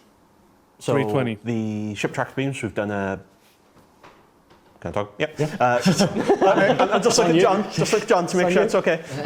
We've done a lot of work for them recently. We have current implementation set up on multiple vehicles that are meant to actually have the tractor beams attached to them. Their current implementation works from a vehicle setup standpoint. There's still some remaining work to do from the actual EUPU team. They're actually delivering the vehicle tractor beams themselves. But right now in the environment we've developed it, you can spawn the ships that have them in and use them. A big bit of confusion is because the sizing, when we did some of it, we did it to weapon sizes instead of... Yep, the SRV had a size 3 tractor beam. Now it should be like a size 5, something like that. Component sizes, as EUPU have done their development on it, they've decided they want to go in the direction of component sizing rather than weapon sizing. So some of the size numbers will have changed, but how much they lift is consistent for how much we've always wanted it to lift. So, for example, instead of going all the way up to I think the biggest one we ever said was like size 6 or size 5 or something. Like that. The biggest one now will be the size 3, and we might do size 4 if we ever do something for a very niche situation. Okay, the SRV so it's the other way SRV around. now. Is a 3, but that 3 is... But wasn't the SRV size 3 like forever now? Okay, able they, to move I ships, don't know. but I don't know. size Am I 2s wrong? can do 32 SU I containers. mean, I'm obviously wrong. Can't remember how much size 1s and 0s do, but we've just reformatted it as the systems start formalized a lot more. But yep, on the ships, we've got an implemented version of it working currently. As far as the vehicle content team is concerned, we've done a pass on the artwork to ships that were supposed to feature a tractor beam. We've now added kind of supporting geometry for them and made sure that it actually works basically. Scotty, Yes, Taurus. Caterpillar. Caterpillar. Yep. Caterpillar. Caterpillar's got Nomad, 2. Cutlass, 315p. Oh, I feel like there's one more. I feel like there's one more. Was it? Connie Taurus. Yeah. Yeah. Yeah. On its, We didn't lower really turret. do anything for that one though, but it was kind of a freebie, right, for now. But we want to For now. probably at some But point. with the we've done turrets. proper geometry integration for the ones where there just wasn't any, because there wasn't any on the Cutlass, there wasn't any on the 315, there wasn't any on the Nomad, so there's proper integration. what for do you them now. mean? What do you mean? Let me show you something if I find it on YouTube. Actually, let me. There was play stuff kind of this hinting in it, the but it background. wasn't like legit, so to speak. Yeah. It wasn't actually like a utility mount with a actual. Yeah, so they're now proper vehicle turrets, so you tractor on can swap to the view and use Yep. them and move boxes and things.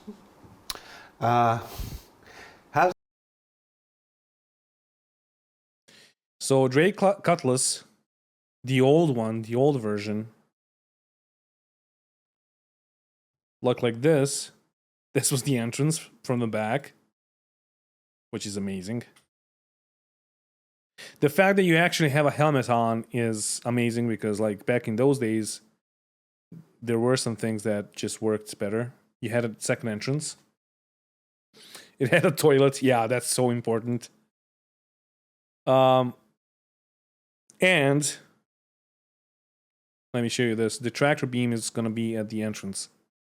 You're going to see it. Oh my god, it looks like shit. No. Use the tractor beam. Is this not the video? The bed is just like, Jesus Christ, this is so bad. People fucking pledge for this. This was the bed. It had a ladder. Yeah. And a second entrance. But then they realized that they can't fit any vehicles in the back. Where's the tractor beam? Come on.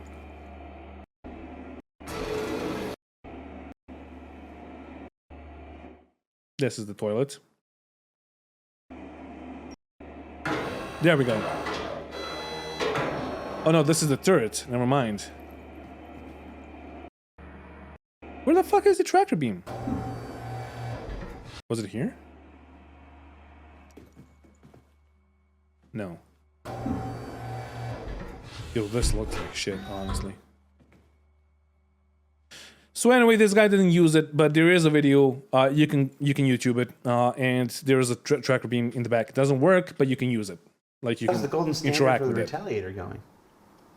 We'll get to that point where we do some updates on ships general, but this was a highly voted question. It is in progress. Yeah, it looks more functional, but then again, you can interact with a bunch of stuff, but they do nothing. We're working on the cockpit at the moment, bring it up to modern standards, because it's a bit old-fashioned, I guess is one way to say. It's not really got MFDs to the right metrics anymore. Right. Doing it for Squadron first, and then it'll work its way into the P when we're happy you're doing with it what for we need to Squadron do for first. Squadron. Will there be a way to dock a reclaimer to a station in the future to avoid... Do you guys from the chat even want to fucking play Squadron 42? Just like, be honest with me. Do you even want to play it at this point? needing to go down to the planet to retrieve it? So we wanted that originally for the original implementation of the docking collars, but we found that the current positioning of the arms and the engines were off. So we're going to have to go in and fix that, as well as I think we found the actual doors were the wrong size as well. So we need the to door sort is that just as well. One view is broke. Did some work towards... No, we wanted to do it. We just didn't have time. Okay, out of all you guys that want to, because like most of you want to play it, did you pledge for it? And we were doing all the other salvage work. So it's wanted, but and if you bought, fuck no. It's going to require changes to the exterior, the physical arms and everything, which are very complicated mechanisms. Amazing. So it's a big time investment. So it's something that's going to get done, but it's when we can find resources to actually do it. Because, like you said, with the ramp up, every time we try Okay, to I guess expand it's a the team, we're 50-50 losing because resources. YouTube is lagging behind Twitch.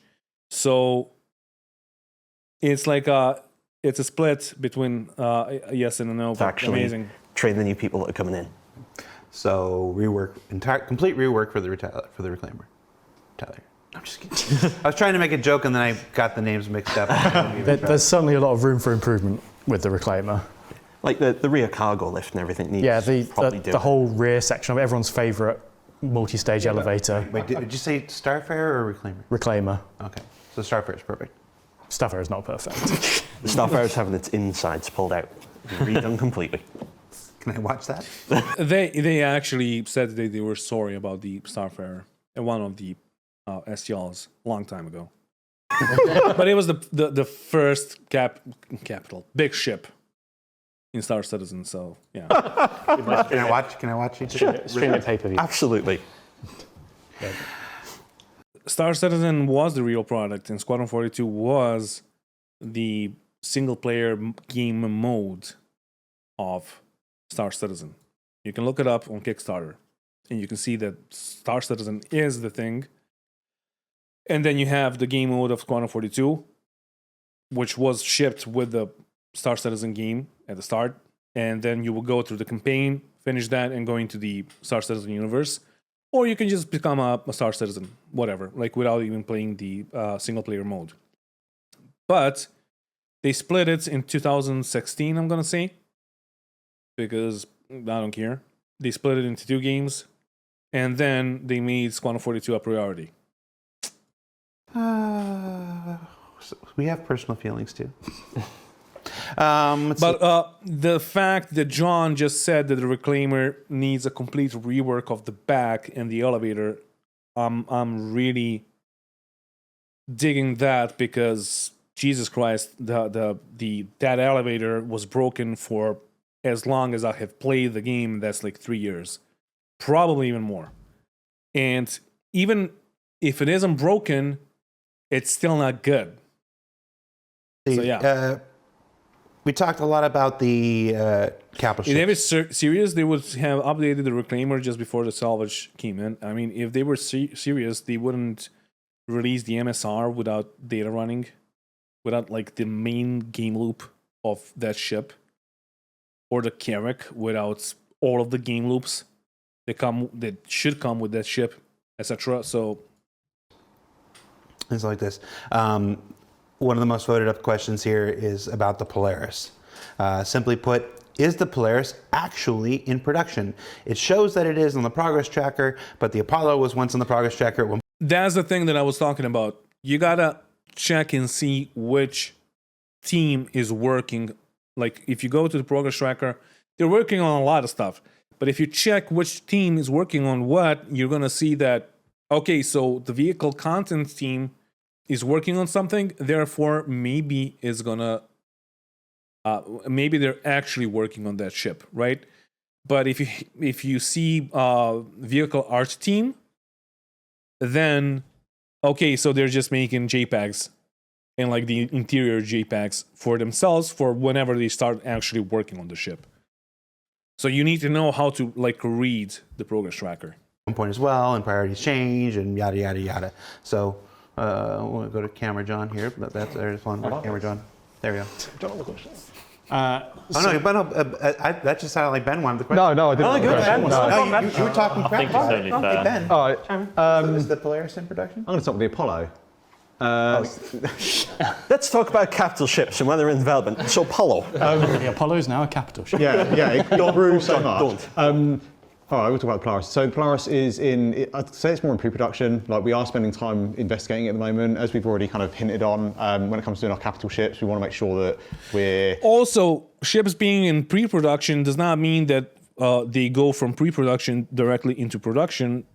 That only means, like in CAG terms, it could, like, ships could do that, but also they could go from pre-production to the shelf with a pin in it and stay there for fucking years.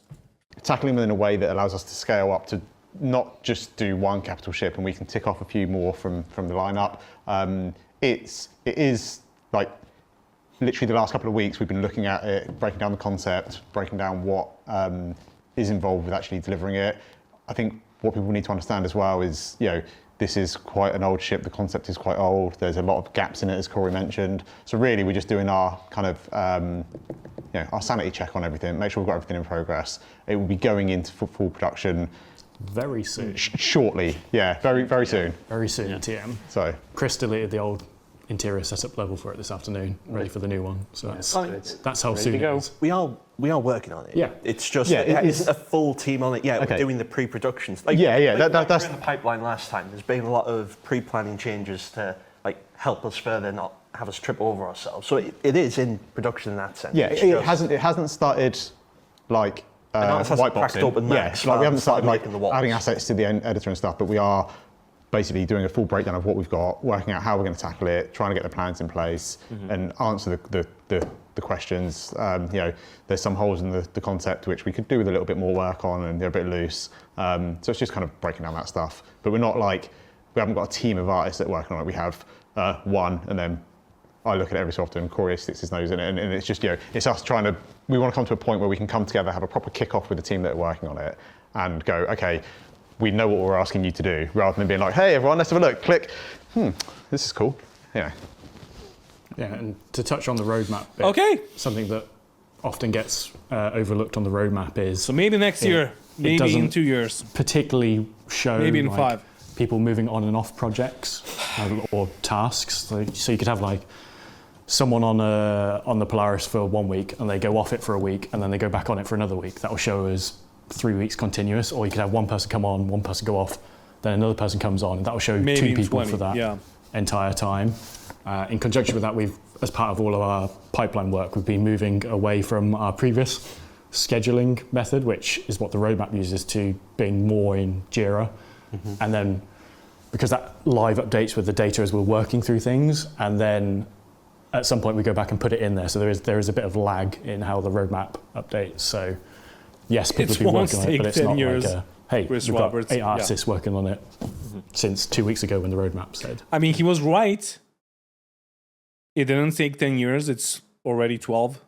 So I was going to say, like, He with wasn't the Apollo, wrong. the Apollo was mentioned as well, is that's pretty much what we've done on the Apollo. We had one artist working on it, doing all the pre-production work, making sure it was in a good state, answering Well, see, all the Luna, questions that, the issue is that you want them to tell you, like, you want them to answer the when question, right? But that's not going to happen ever with CAG. unanswered on it. That's the issue. So it's ready to go into production. It is not in production. Yeah, we haven't got a whole team of artists working on it, but it is. We've done all that preliminary work, and that's why it's been on the roadmap, because someone's been allocated to it. They've been chipping away at it and getting it ready. But it is ready to go into production. But will it go into production? You never know. All right, let's see. No, Next question 3.19.1 is in the Some PTU. ship designs have flaws with component swapping. How will this be addressed on legacy ships, and especially where components won't fit past doors or airlocks and things like ladders? Yevgen or Levgen, I'm not sure if it's a I or a L. I made that video like more than a year ago, and it's more than 25 years. Then a bunch of other YouTubers, took them a while, but they made basically the same video. And it's a pain in the ass, dude. Honestly, it just hurts. It just hurts. Like the amount of ships that we have in the backlog, that they have in the backlog. And you know what? Just last year, I'm going to say last year, they announced another capital ship, the Misk Odyssey. They announced the Liberator. I don't even care about the ships. Now, there's another opinion, right? So, do you even need a Polaris? What the fuck are you going to kill with the Polaris right now? With a size 10 torpedoes? Are you just going to like grind the Idris missions? I'm pretty sure that the size 10 torpedo is going to like be like 50,000 Alpha UAC, 30,000, whatever. So, what I'm saying is, you're not gonna kill everything, Ghostface. Like, that's not gonna happen, dude. Like, you're not gonna kill like a Gladius or a Misk Fury with a size 10 torpedo. Like, first of all, it's a waste of money and a waste of like a perfectly good rocket or missile. Secondly, like, it's just gonna be an oversized Connie. Right? With a ton of missiles and that's it and whatever. I was just gonna look at Mark instantly. Yeah, I can go with it. So, gold, a lot of that's what gold standard's for. So when we go through and do gold standards, using the Retaliator as an example, a lot of the components wouldn't fit through the doors of the Retaliator as you tractor beam them out and move them. So the doors and things have been widened so they would actually fit. Another thing is what components are actually meant to be taken out with tractor beam. So it's size 3 and capitals, obviously. Make sure you know. I mean, you know what? I just like keep the Polaris over Jumptown if somebody with an A2 fucking arrives, and that's it. Aren't meant to be tractor beamed out. You're supposed to go to a dry dock and someone else. Oh yeah, like there's another issue with the missiles not even fucking working, right? And so here's the thing with the missiles. So the reason why they're not working is if they were working, they would be OP. Man, like all of the missiles are fucked. Like none of them work. So if you had missiles and torpedoes that actually worked, they would be OP, and that would like people would be fucking pissed off because you can fire 10 missiles at a guy and 10 of them hit and the guy dies, but he wanted to like pew pew you, which is like okay, sure, but I don't want to do that. It's basically like the scene from Indiana Jones when you have like the guy with like the fucking saber. And he's just like tired and just shoots him, basically. But it's not good for gameplay, right? So if they worked, they will be OP. But if they're not working, then like what's the point in having a Misk Fury MX? What's the point in having a Polaris right now? What's the point in having like... so instead of doing a balance with the missiles and making the operator mode more complex. So, for example, if you ever flown an FA-18 or F-16 or whatever in DCS, it is super realistic, but it's also fun because you got to work the radar. You got to work the ships or the plane systems so you can track the guy that you want to lock the missile on. And then you have like the missile itself has its own systems. It's like most of them are going to be using the whatever signal that they're getting from your plane. So they're going to be guided from your plane until they get close, and then they go bulldog, and which is a term, and then they just like the missiles use their own systems to go for the enemy plane, right? So it's really fun to do that, but it's also a bit too complex. It is like too complex for an arcade game like Star Citizen is, even though Star Citizen like takes pride in being a space simulation. It's not simulating anything, honestly. It's just like simulating us getting older. That's it. But it's a simulation of a game. That's what it is. But it's an arcadey game, and things like that wouldn't work. But if you had like a simpler version of that, or a dumbed down version of that as an operator mode for missiles, that would be great. And maybe for the torpedoes, have like a torpedo, like when you fire a torpedo from a retaliator, like a size 9 and a size 10, maybe make them wire guided, or have a camera on the nose so you can just like target with your camera, basically. Like you can fly the torp, right? So it will be some gameplay attached to it, but also it will be more complex than it is right now. You just like point at a guy, wait for the circle, fire, they miss. But yeah. So anyway, let me continue. See you, Luna. Have a nice sleep. Good night, sweet princess, I guess. For you, because they're too large of components to do, because theoretically to get to them you need to cut parts of the hull out, because they're just... No, I don't mean laser guided. I mean, well, laser guided is another thing, right? Like having people laze for your bombs, like in Project Reality. If you ever played Project Reality, or like in real life, you have like an infantryman with a laser designator. They will like designate a target. So we need you to strike here, and then you have like a FA-18 or a A-10 fly over, not really that close, so they don't get shot down by AA. And then they fire their missiles and they hit the lays. So that would be really good. But I don't think that that's going to work with Star Citizen, because, well, not at least not for now, right? But maybe have that as an option that's like more accurate than just having missiles work on their own, or having missiles be flown by players. That would be a good idea. That thing is in DCS too? Yeah, it is. But in DCS, you don't really have ground troops, and like the ground, you do, but they're not really that good, right? I'm talking about Project Reality, where, let me see if I can find a video of that.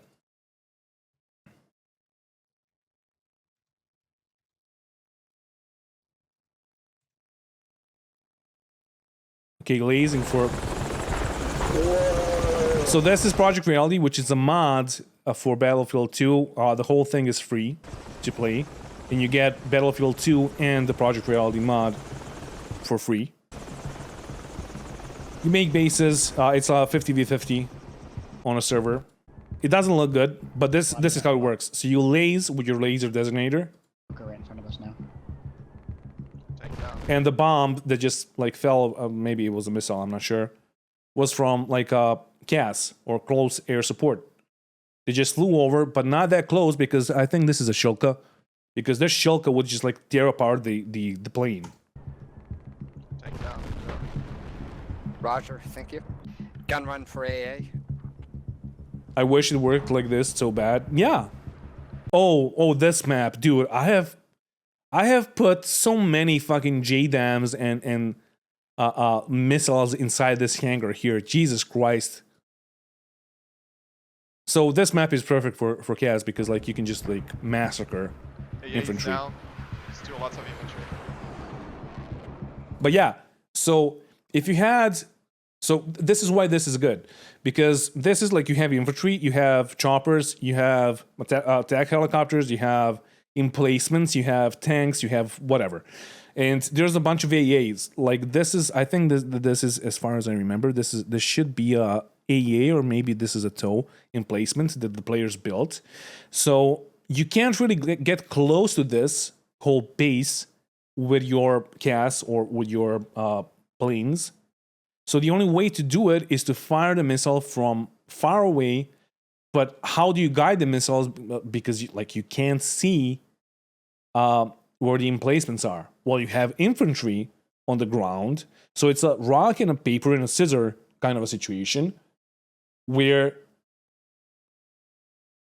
I mean, you know how rock, paper, scissors work, right? So this is going to be scissors to the paper. But the infantry is going to be scissors to the paper. That will be the AA, but AA is paper to the rock, right? That's There's Navy. That's the plane in the sky. Stand by for Merc. Oh yeah, there's one Navy, sorry. And this is so cool. Yeah. This is another AA vehicle here. Yeah, okay, copy. So they're really trying to reinforce this FOB that they built for forward operating base. That's it. Any chopper. Do we have artillery? We need mortars. Somebody go commander. We need freaking area attack. The entire team is here. Bringing choppers and... Let me see if they decimate all of them. No, never mind. That's a shame. But yeah, like that kind of a gameplay is amazing, honestly. Even in the game such as Project Reality that looks like shit compared to Star Citizen, dude, I really want to start playing it again. I have been playing, like I played that game for like almost 10 years. It's an amazing game. Purely because of that. Just too large for a person to lift. So the size 0, 1, and 2, you should be able to track to be out. Doors that don't fit currently. Go. With torps, maybe they can't turn to well. So you have to get the amount of lead, the target before you release accurate and also narrow on windows. Well, that's the thing with real missiles. That's how real missiles will work. You don't want to, like, if there's a, fuck me. If there's a guy, so this is you, and this is another guy that's moving left to right, or what is it, right to left for you guys, I'm not sure. So you're not gonna fire at like him where he is right now, because the missile is gonna go forward. Once you fire it, it's gonna have like a lot of energy, and the missile will immediately need to turn to lead the target, right? So it can hit the target. So what you want to do is, instead of firing directly at the guy, you want to fire here, so the missile would go in front of him so it doesn't lose the energy. That is a Silent Raider, yes, and this is a Viper Mark II. Actually, I don't know if you can read this. It's really dusty. It's a Starbucks Viper Mark II. And this is Scar, by the way. So that's how it works in real life. It would be nice if it worked in Star Citizen like that. But also, it needs a more, like, the game needs a more complex system for firing missiles than what it has right now. Gold standard will address that, but another 10 years for all of that. On the interiors of a lot of the ships. I don't even think they're going to work on that, honestly. Places you can't get the components through. There is a couple like random occasions where like we get like as artists like, oh, can you jump on this ship for like, you know, it's like a half an hour fix to allow you to get your components out your ship, and like we have those. We've got all of the ships like divvied up amongst ourselves. So like even though people, they're not going to add that mechanic to Squad, because Squad does not have close air support. They lied to us on the Kickstarter. They told us that they're going to do it, and then a couple of months later they said, nah, actually we're not going to do that. People leave and people join. There's like the list of all of the ships, and it's like, okay, you're responsible for these. So if there's a component swapping issue on like a particular ship, that like one of mine, I've forgotten which one it was, but I had to like remove around a little bit of the room. Nothing players would really notice, but like it's just enough to make the collision a bit more comfortable to move it out. So you get occasions like that where you'll get like a random like bug come through. They haven't even started on the you've got spare 10 minutes to do that. You quickly look at it, oh yeah, that's a really quick fix that will hopefully make your lives a lot easier. So we do try to, even though we're like, you know, I'm on this ship for X amount of time, I will disappear for like an hour or two if it saves you guys the grief, you know. Yeah. It depends on the amount of work, right? Yeah, yeah. If it's like a massive overhaul, like they're basically reworking the whole interior of the 600i. Old man. Obviously, that takes. None of the doors. We need, but if I can like sneak it in, like I'll try, you know. Some of it's really quick wins, like when the ship was initially modeled, or when someone created the component base, they just forgot to like cut a hole in the collision for the components. So it's literally impossible to remove it because it's like behind the collision of the exterior. For example, like a lot of our ships were made before we had like there was no feature work had been done on it, so we didn't know how we were going to tackle it. So we were just making the best decisions we could at the time. Yeah. And now we know better. No, they're not adding a grill to it. They're adding like the whole interior is going to change. So you're going to have a med bay, for example, inside. Then you have an armory, dedicated. And I'm talking about the exploration one. The other one is just like whatever, dude. Like it's going to be the same shit, but a bit different.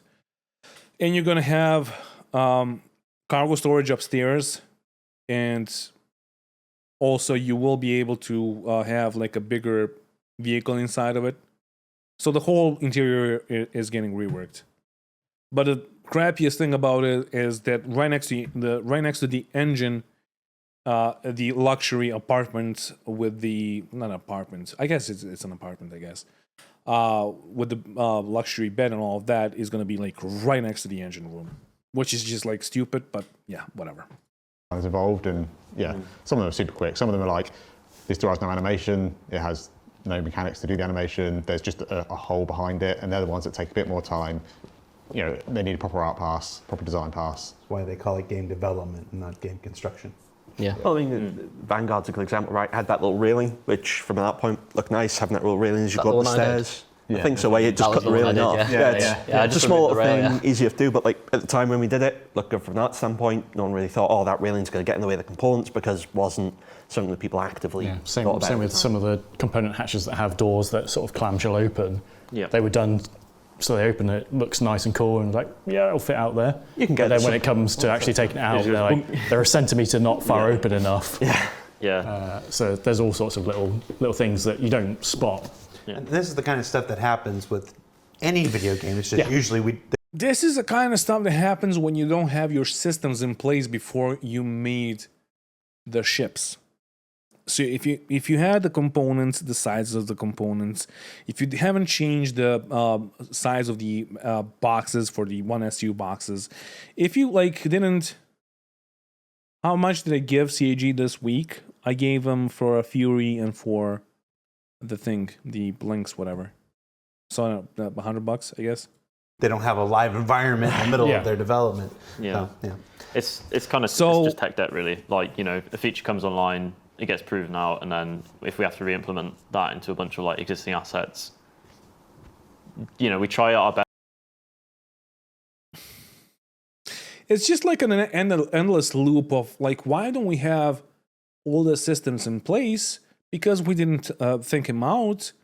Well, why didn't you do that? Because we were doing another thing. We were like working on another thing, and then like, okay, but like, when's the ship gonna come out? Well, we need to finish the other ships before we do that. But here's a new ship. But why are you working on that instead of working on the bigger ship? But because we don't have enough systems in place. But like, why don't we have all the systems inside the ships that we already have? Because we don't have those systems. But why aren't you working on those systems? Because we're working on other things. But like, fucking hell. Best to anticipate what kind of features it's so frustrating will be coming, but we don't necessarily know how. What's up, Heavy Bob? So, you know, part of the challenge of being sort of a team that's affected by a feature is you have to then retroactively support it. You know, so I think that's a big part of what gold standard is. These are all the features we need to support in our vehicles, and it's basically making those vehicles comply with those It's features. funny that like that song is so trash, but like people still like it for some reason, and like Starstreams keeps on humming it every now and then. He like has it in his videos and all of that. It's a banger, dude. I fucking did it in like 10 minutes, 15 minutes, just to have something. Back when I was like using a shitty headset, microphone in a headset, because I just didn't want like I had all this equipment, but I didn't want to use it at all because I didn't want to YouTube. But yeah, anyway. We had it with salvage as well, right? Like, yeah. It was like exactly the same thing where it was like, oh, there's like loads of quick fixes we can do, or like, okay, we need to dedicate some time to this. Lighting really dehumanizes salvage first them. Came online, we like had quite a few of us working on it to really try and. You know what? They get... stopped the tone down the purple, the bright purple. Like it's still here, but it's not that like bad on their faces and all that, because like in the previous episodes you could see like the Jared. You can see that Jared looks like he's like, I don't know, gonna have a heart attack because like all the red and the purple on him. That stuff sorted out. The and other Germans- ships that were made maybe more recently, or the CGI whenever, Jared, like, particular ships, you go to fix it and you're like, this is fine. Yeah, great. It becomes a part of your, your validation. It becomes a part of the like acceptance criteria for the ship. Is it needs to support this feature. So we would bring those features into the like review process and basically make sure actually, if we're making a new ship, it should have physicalized components, etc. That all of the features that exist for the ship will be, validated as a part of the review process. So it's more the older content that was kind of, when we first started out, we were kind of discovering what a ship. It's why each one of these that we make, we get better at it. Yeah. Ideally. Yeah, hopefully. Yeah. The Rock DS. It's fine. The Rock DS, the Scorpius DS.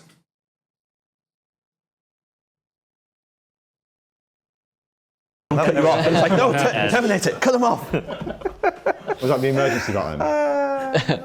Kill it. The salvage thing was a really good example of how some things you just can't plan for ahead of time. Like, salvage is coming online, we know it's going to use the UV2 damage system. We've done all that for the ships already because that's what damage does when you shoot ships. So we're good. And then when it came online, we were like, oh boy, we're not good. Yeah. Well, we didn't realize quite how much of the the visuals would affect the actual data. So the parts of the ship that were like slightly wouldn't necessarily take as much damage, and they it'd look fine when you'd blown this thing up. But then it was meaning that you could never like 100%. Hover quad steel. Like Yevgen Revengex just said hover quad. The hover mechanics, this is the fourth rework. And they're still bad. Like not bad, fucking terrible, dude. Salvage the ship because you couldn't salvage like certain panels, and obviously it just looked a bit weird, I'm gonna say that they're terrible because I can, because I don't give a fuck. But like honestly, I don't care if it's the hover mechanics or if it's just like the area being like the moons and planets being too cluttered with rocks and shit. You use hover bikes to bounce on top of the character. Yeah, like salvaging along, and it would just they're just a meme. Oh well, yeah. Or when there was stuff behind it that would make you see through, like Or salvage like the left wing, and then like the rear right fin would just disappear, and you're like, wait, what? What's going on? Yeah. In chat, they're debating whether I did that on purpose when I mentioned my absolute adoration for the Rock DS. No, I did not do that on purpose. If I had done that on purpose, I would have said how much I really like the Rock DS, and then this would have happened. Let's see, we're almost out of time. Let's see how many more questions we can get in there. The C1 Spirit is marked to have an S3 tractor beam. Will the C1 be able to track smaller vehicles? And what's the difference between an S3 and an S5? This goes to your... Yeah, that's what I was talking about before. It's not supposed to track the vehicles. It's for 32 SU cargo containers, the size 2, so it's getting changed to a size 2, but it's just part of the refactor of the tractor beam sizes. It's still just as powerful as it was. It's just the name's changed. It doesn't do any less or more than we said it was going to do originally. It's just that the numbering's changed because we're now doing component grading instead of weapon grading. Does that mean it can... I don't know if I want to ask this question. Go on, ask the question. So if you've got like a PTV that's like super small, can that be picked up by a size 2? 32 SU containers. What was set as the maximum you'd have to ask a UPU. Full of what though? Gold? That's UPU. Water. It's their feature. It doesn't really matter what they're filled with, right? They're always like you can carry tungsten in a 1 SU container with a tractor beam. You can do it with helium too. So Give us the answers. So All right, I'll just go ask. Is the PTV smaller or larger than 32? Well, physically it's smaller. Physically. Yeah, it's much And it would smaller. weigh less? Definitely would have less mass. I feel like I'm getting someone into trouble here. Do the redacted thing. Quick call Thorsten. Yeah. Yeah, ring Thorsten. Can we get Thorsten on the line? So that's confirmation that the new tractor beams will be able to lift a gray cat. Let's see. I can hear the team's messages as well already. Yeah, Teams messages are going to break the door down. What? All right, you had to know this one was coming. What does the Fury and Cutter shutters mean for the Carrack? It's not as cool. We'll do them at some point. No, who's taking it? Me, I guess. So I want to put them on it. I just need to find time to do it. I was told today after learning of it, because I'm one of the wait, newer what members was the of the question? team. I'm starting to zone out, honestly. Fury and Cutter shutters mean for the Carrack? Oh, It's not as the cool. Carrack We'll do it at some shutters. point. Jesus Christ. No, who's taking it? Me, I guess. So I want to put them on it. Do you know what? I just I need to mean, find- yeah, sure. They promised them, but like, it doesn't really matter. It's just still gonna be like the same. There's no armor in the game, therefore, like, there's no point in having shutters. Time to do it. I was told today. Yeah, I know, after, Heavy Bob. Yeah. Learning of it, because I'm one of the newer members of the team, so I didn't actually know that Carrack needed these shutters and stuff. That's for like these guys who know it inside and out to tell me. So I was informed today, because the Carrack's one of the ships I look after. It's like, oh Dan, if you get time, you can put the blast shields on the Carrack, and I was like, oh, and you're going to say it on live as well. Now I'm going to get bombarded on Twitter until it's done. So You've confirmed it. Yeah, I saw a video, I don't know, of a streamer, I don't know which one, but I saw that he rammed the C2 with a Misk Fury, and the C2 exploded, and the, like, Mirai, whatever, Fury, like, wasn't even damaged at all. If you find Dan on Twitter, So that's fine. on Spectrum, if you can dig out his email address, feel free. No, don't. I will try for you guys, but yeah, it's just a case of time and like. Dan doesn't dictate his own priorities. Yeah, so to be fair. When we talk about like, when you jump on for like, blame me, it's fine. it kind of comes back to like the salvage stuff or like the tractor beaming of components. Like if I look at it and I go, oh, that's a quick fix, it'll be a quick thing. But if I look at it and I'm like, that is not a quick thing, I need to ask for some time because it will affect my other work, then it becomes Yeah, I mean, like we did say that you could have a look at it and see how much work it is, and if if the file's already been set up, all the animation data's there, it's all ready to go, and it's just a case of we just need to export it and do it, then cool. But if it's going to take you away from the current vehicle you're on for a week or two, then when the Carrack was developed, we did prove out. Yeah, it's nice to fix bugs as a treat. It's just there's more to it. It's that like needs doing.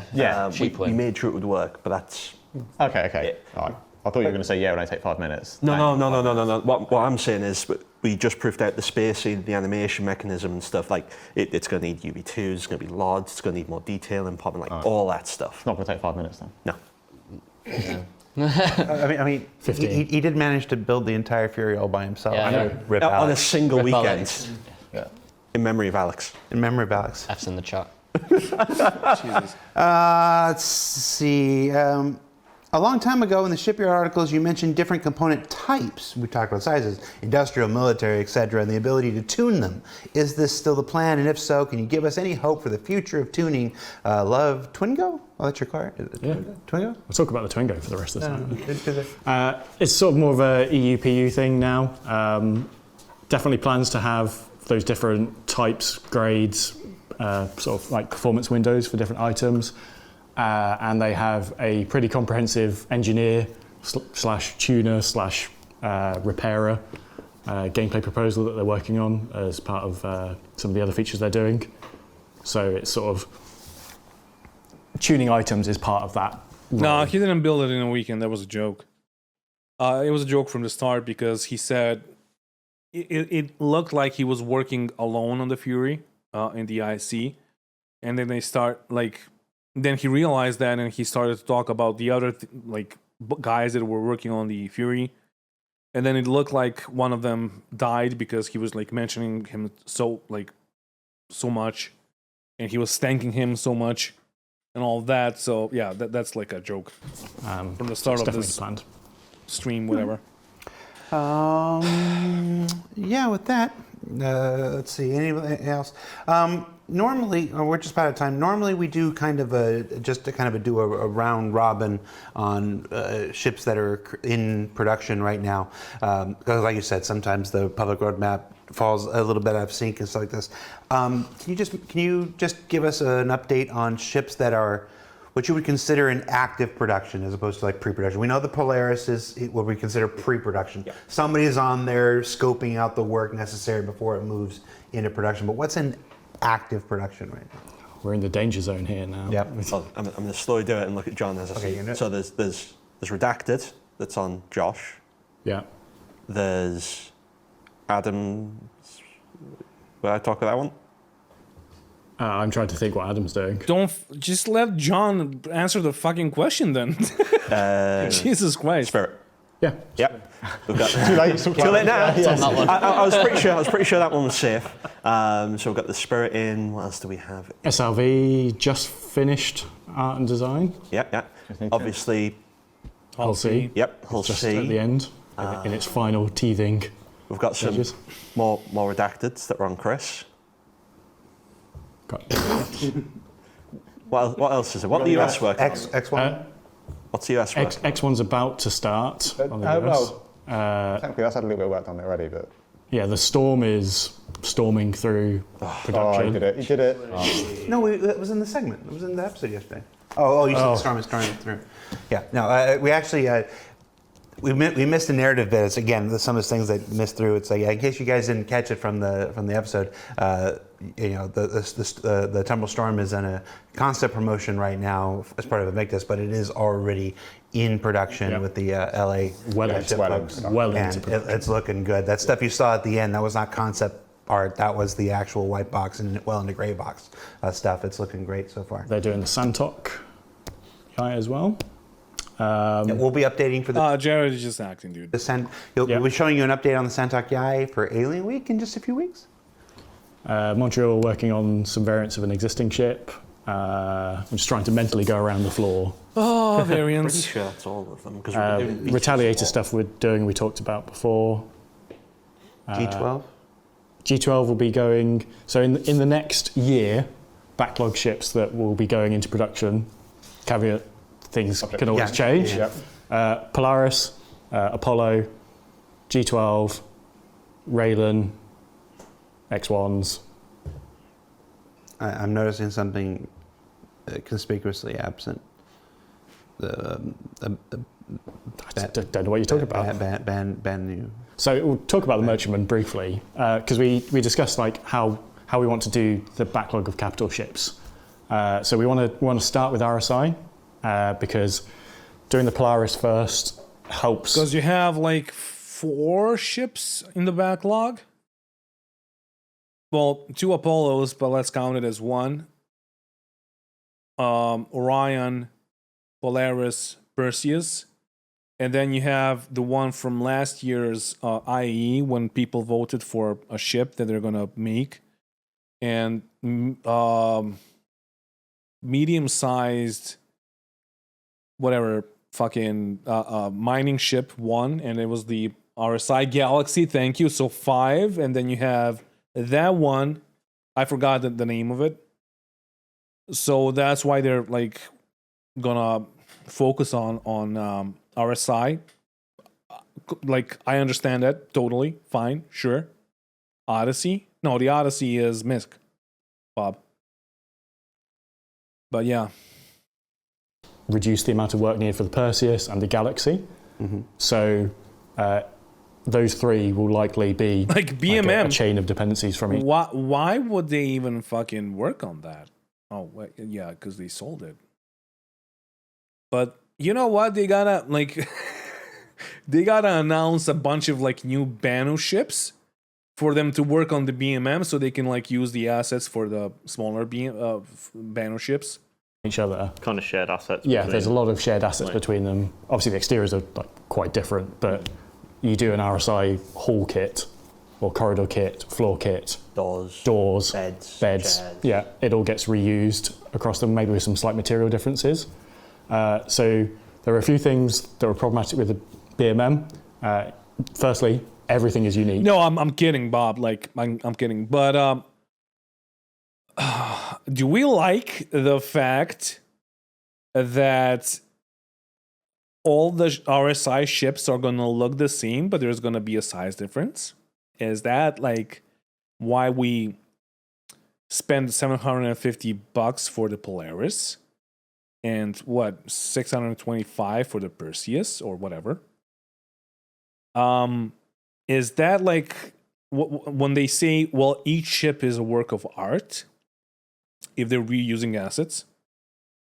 It's just like you got to think about that. I'm not going to say like anything else, but everything. So it's not like we do one corridor kit. It can't be modular. Yeah, it can't be modular. It has to be unique. Yeah. Nothing on the ship can be modular. Every corridor, every room. Everything's unique.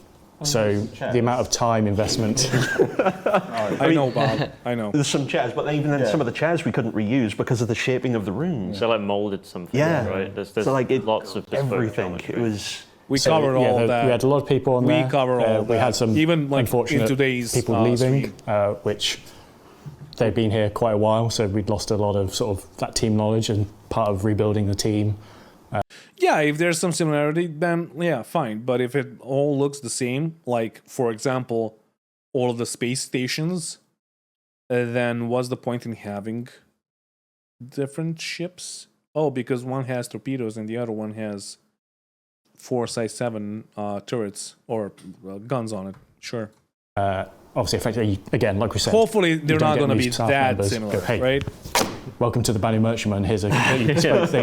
Used because of the shaping of the room. Yeah, which they've been here quite a while, so we'd lost a lot of sort of that team knowledge and part of rebuilding the team. Obviously, effectively, again, like we said. Yeah, so I already mentioned that, but BMM, the whole team just left. Don't get new staff members. Go, hey, welcome to the Banu Merchantman. Here's a completely bespoke thing that does not follow any of our existing art Sponge guidelines. just told you the same and thing. all the time we would have put into that would be just for that ship. Mm-hmm. We get no reuse from it. So yes, we will do it again, but personally, I think the time is better spent on other capital ships. One of the SCLs from like, I'm gonna say they stopped working on it in September, and they took it off the progress tracker, I guess November. So after November last year, that's when they said that. That's when John Cruz said that in one of the SCLs. To get people up to speed, and then we can start putting people back on it. Yeah, there's definitely a lot of love within the team for the Merchantman. I think it's except for the picture Mark took a bit. Yeah, apart from Mark's the FOV on that record. I'm never going to hear the end of that, am I? No. Okay. But yeah, I think there's a lot of excitement there for it. It's just making sure that, again, like we said, that the You even know that like Paul left. I think his name was Paul.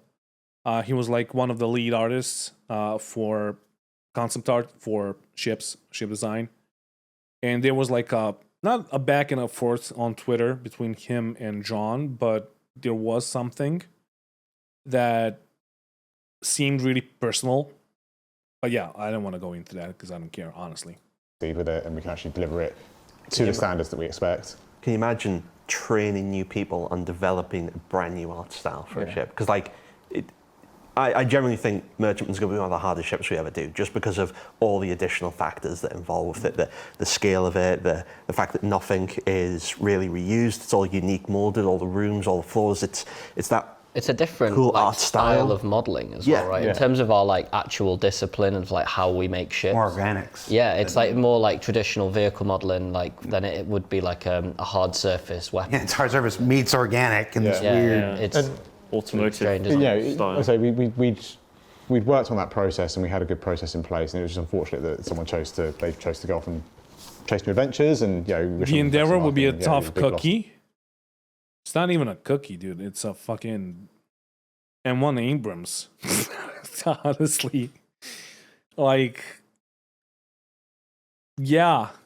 The Endeavour is going to be like, if it ever gets actually made, is going to be the last ship that they're going to make, basically. To the team. But, yeah, I know. You know, that initial kind of pre-production was done, and it's there. It's just we just need to get to the point where we can still deliver our current like lineup of ships we want to deliver, and we want to be able to do it justice.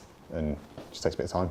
And keep on top of bug backlog. Keep on top of backlog. Feature support, because we're constantly supporting other feature teams. Like you've got the track. There was a lot of work with the tractor beam. There's a lot of work with the salvage, and there's other features coming online that we have to support, and all of them are time. Lots of time investment from our side to actually implement them in the ships and stuff like the resources. Yeah. We didn't get to it. One of the things we discussed about that I want to talk is when I talked about how we balance those things and stuff like this. We'll do another one of these when it comes time for IAE probably in November. But there's definitely place for a in-depth discussion of Red Halo. I wonder how long the NDAs last. It'd be interesting to see former devs openly and honestly talk about how it went behind the scenes. Well, you have some stuff on one of those like Glassdoor or whatever it's called. I don't know. 5 years. But in the end, see Revengers, in the end, why would you care about that? Like, people have been trying to make me to talk on stream or in a video about like a Forbes article about Chris Roberts, his wife, and the drama around them and all that. Like, look, do you care about that? Should you really care about that? Like, if they were known scammers that scammed every fucking time, then yeah, you shouldn't invest in that. In anything, like whatever it is, right? But if it's some like personal like baby mama drama and stuff like that, then like no, you don't, like, why even cover that, right? I only care if he files bankruptcy. I mean, I can't tell you that. We never know what's going to happen with this project. But in the end, like, as a player, you should just like consider, do I like this game? Do I want to play this game? Like, for example, Heavy Bob, like, he's so sarcastic. I love you, dude, but you're so sarcastic, but in the end, you are playing the game. You are, like, developing tools for Discord, if that's what, like, you sent me, if you guys, like, developed that. So you still, like, to a degree, even though, like, the game... why would I do that? Yeah, the game itself is in a laughable state and all of that, but still... we still want to play a game like this. Honestly, if another game appeared and was in a better state than this, worked, and was a multiplayer game, an MMO, and all, like, if a game appeared out of nowhere that gave us all the things that they promised so far, I would just, like, play that game, right? Because we all want to play that game. Star Citizen is not that yet. Maybe it's never going to be that. You never fucking know. That's the issue. But the fact is, like, if you're watching this stream or any other stream about Star Citizen or any game, that's the game you want to play. That's the game you're going to, like, that's the game that you like, right? How we balance. I'm also hoping for Starfield to be good, but you never know. New ships and ships that are already on backlog, balance between giant capital ships or ships that are an entirely unique art style versus that the same people at the same time could crank out 4 other ships in the same period of time. How do you balance that? And then, of course, all the games. Scared me again. Thank you, Larry, for the 500 bits. It's so weird seeing the bits. Were those bits or sub? I'm not sure. Gameplay balance implications at 197 different vehicles now, and adding more and more, balancing, their bits, capabilities and stuff. So there's so 500 bits would be like what, $5? Is that the ratio? I really gotta sit down and like watch a bunch of videos on Twitch, or like, I don't even know how to ban a person from Twitch. I don't even know how to like do anything on Twitch, honestly. I wanted to make a poll last stream, had no idea how to do it. there's a video like this that can just be all about balance, and I think we'll probably pursue that down the line because it's a conversation I would really like to have, and I think I'm fairly new to Twitch. Really, but that does it for today, gentlemen. Thank you. Yeah, and I never for watched taking the streams time before I to started be here streaming. with me to hang out at the end of a Friday. I'm going to need your help putting everything back. As you can see, there's a big giant change to the set, so I'm going to need you here for the next 2 or 3 hours just to move furniture and put everything back. Okay. So this is the same. These are the same tables that they have. So they just like. See, that's smart thinking.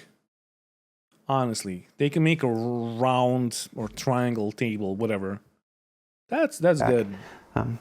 They didn't waste money on making one of these tables and then like 3 different tables. I'm Jared. That was what button? That was John, and that's Corey, and that's Chris, and that's Ben, and that's Mark, and that's Dan.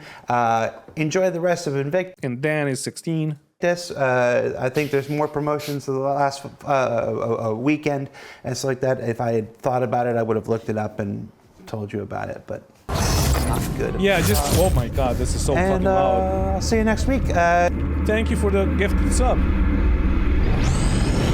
Nice. No, he's not really 16. Oh my god, what the fuck? What's happening? Oh wow, 3 gift, 4, 5. What? 5 tier 1 subs. This is too loud. I gotta fix this. Those are subs, just FYI. Thank you for those, Larry. Fucking amazing. Yeah, you can't hear. I'm just gonna like yell here. Run for your life.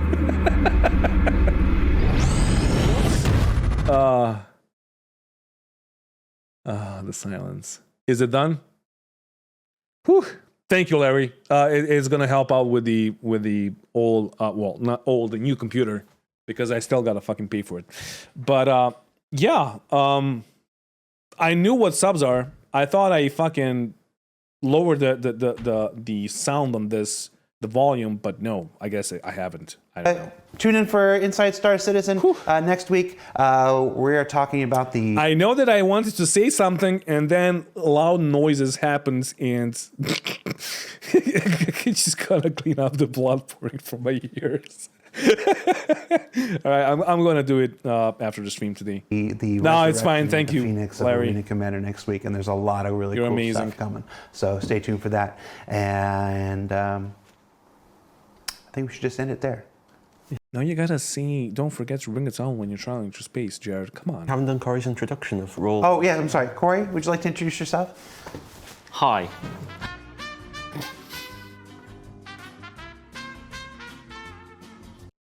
Ben, come back. Why are you not helping? Oh, I forgot to say I fixed that and do it because people didn't say really it now. mean to me. Sorry. I fixed that Invictus tint, the one that was funny colours. Everyone was complaining on Reddit about. Yeah, like the 1,000 upvotes on Reddit. Yeah. Yeah. So it's all visible and it's nice. I'm going to roll it back though because everyone's been really mean to me today. I don't think they're gonna Chat wasn't mean to you, only us. I saw someone actually making a remark about my beard that I found quite hurtful. Is it that it's not impressive enough yet? Yeah, it's not very good. I ain't even got I'm one. trying. Okay. You know, true story, the very first video I did, the very first episode of Around the Verse, back in like 2014, the #1 comment was, his beard has too many colors. And it shook me for like 2 weeks. Like, I'm like, what am I supposed to do about that? I can't help how many colors, so it's just... Too many colors? Yeah, too many colors. Did you dye it? No! Don't use, if I had, it'd be a single color. But no, just don't read YouTube comments. I thought you maybe done like a rainbow beard or something. Yeah. So like don't salt and read pepper. YouTube comments and don't listen to streamers and YouTubers and their comments on your... Because you know what? I started off making reaction videos, I don't know how long ago. Well, basically when I started the channel. And I just enjoy roasting people.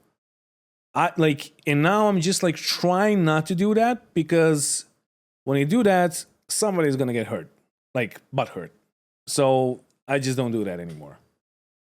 But sometimes it happens, and it's so funny, at least to me. And I so want to do it, but still, again, they're human beings, and they're probably gonna sit like at home and be like, "Oh, why is my hair weird?" Dude, I'm fat. I'm hairless. My eye is rumpy. Who cares? Face. It is funny, yeah. It's just my face. Bye. All right, we're really going now, everybody. Bye. Bye. All right. Whatever. We heard 3 things in 1 hour and 10 minutes, and that's it.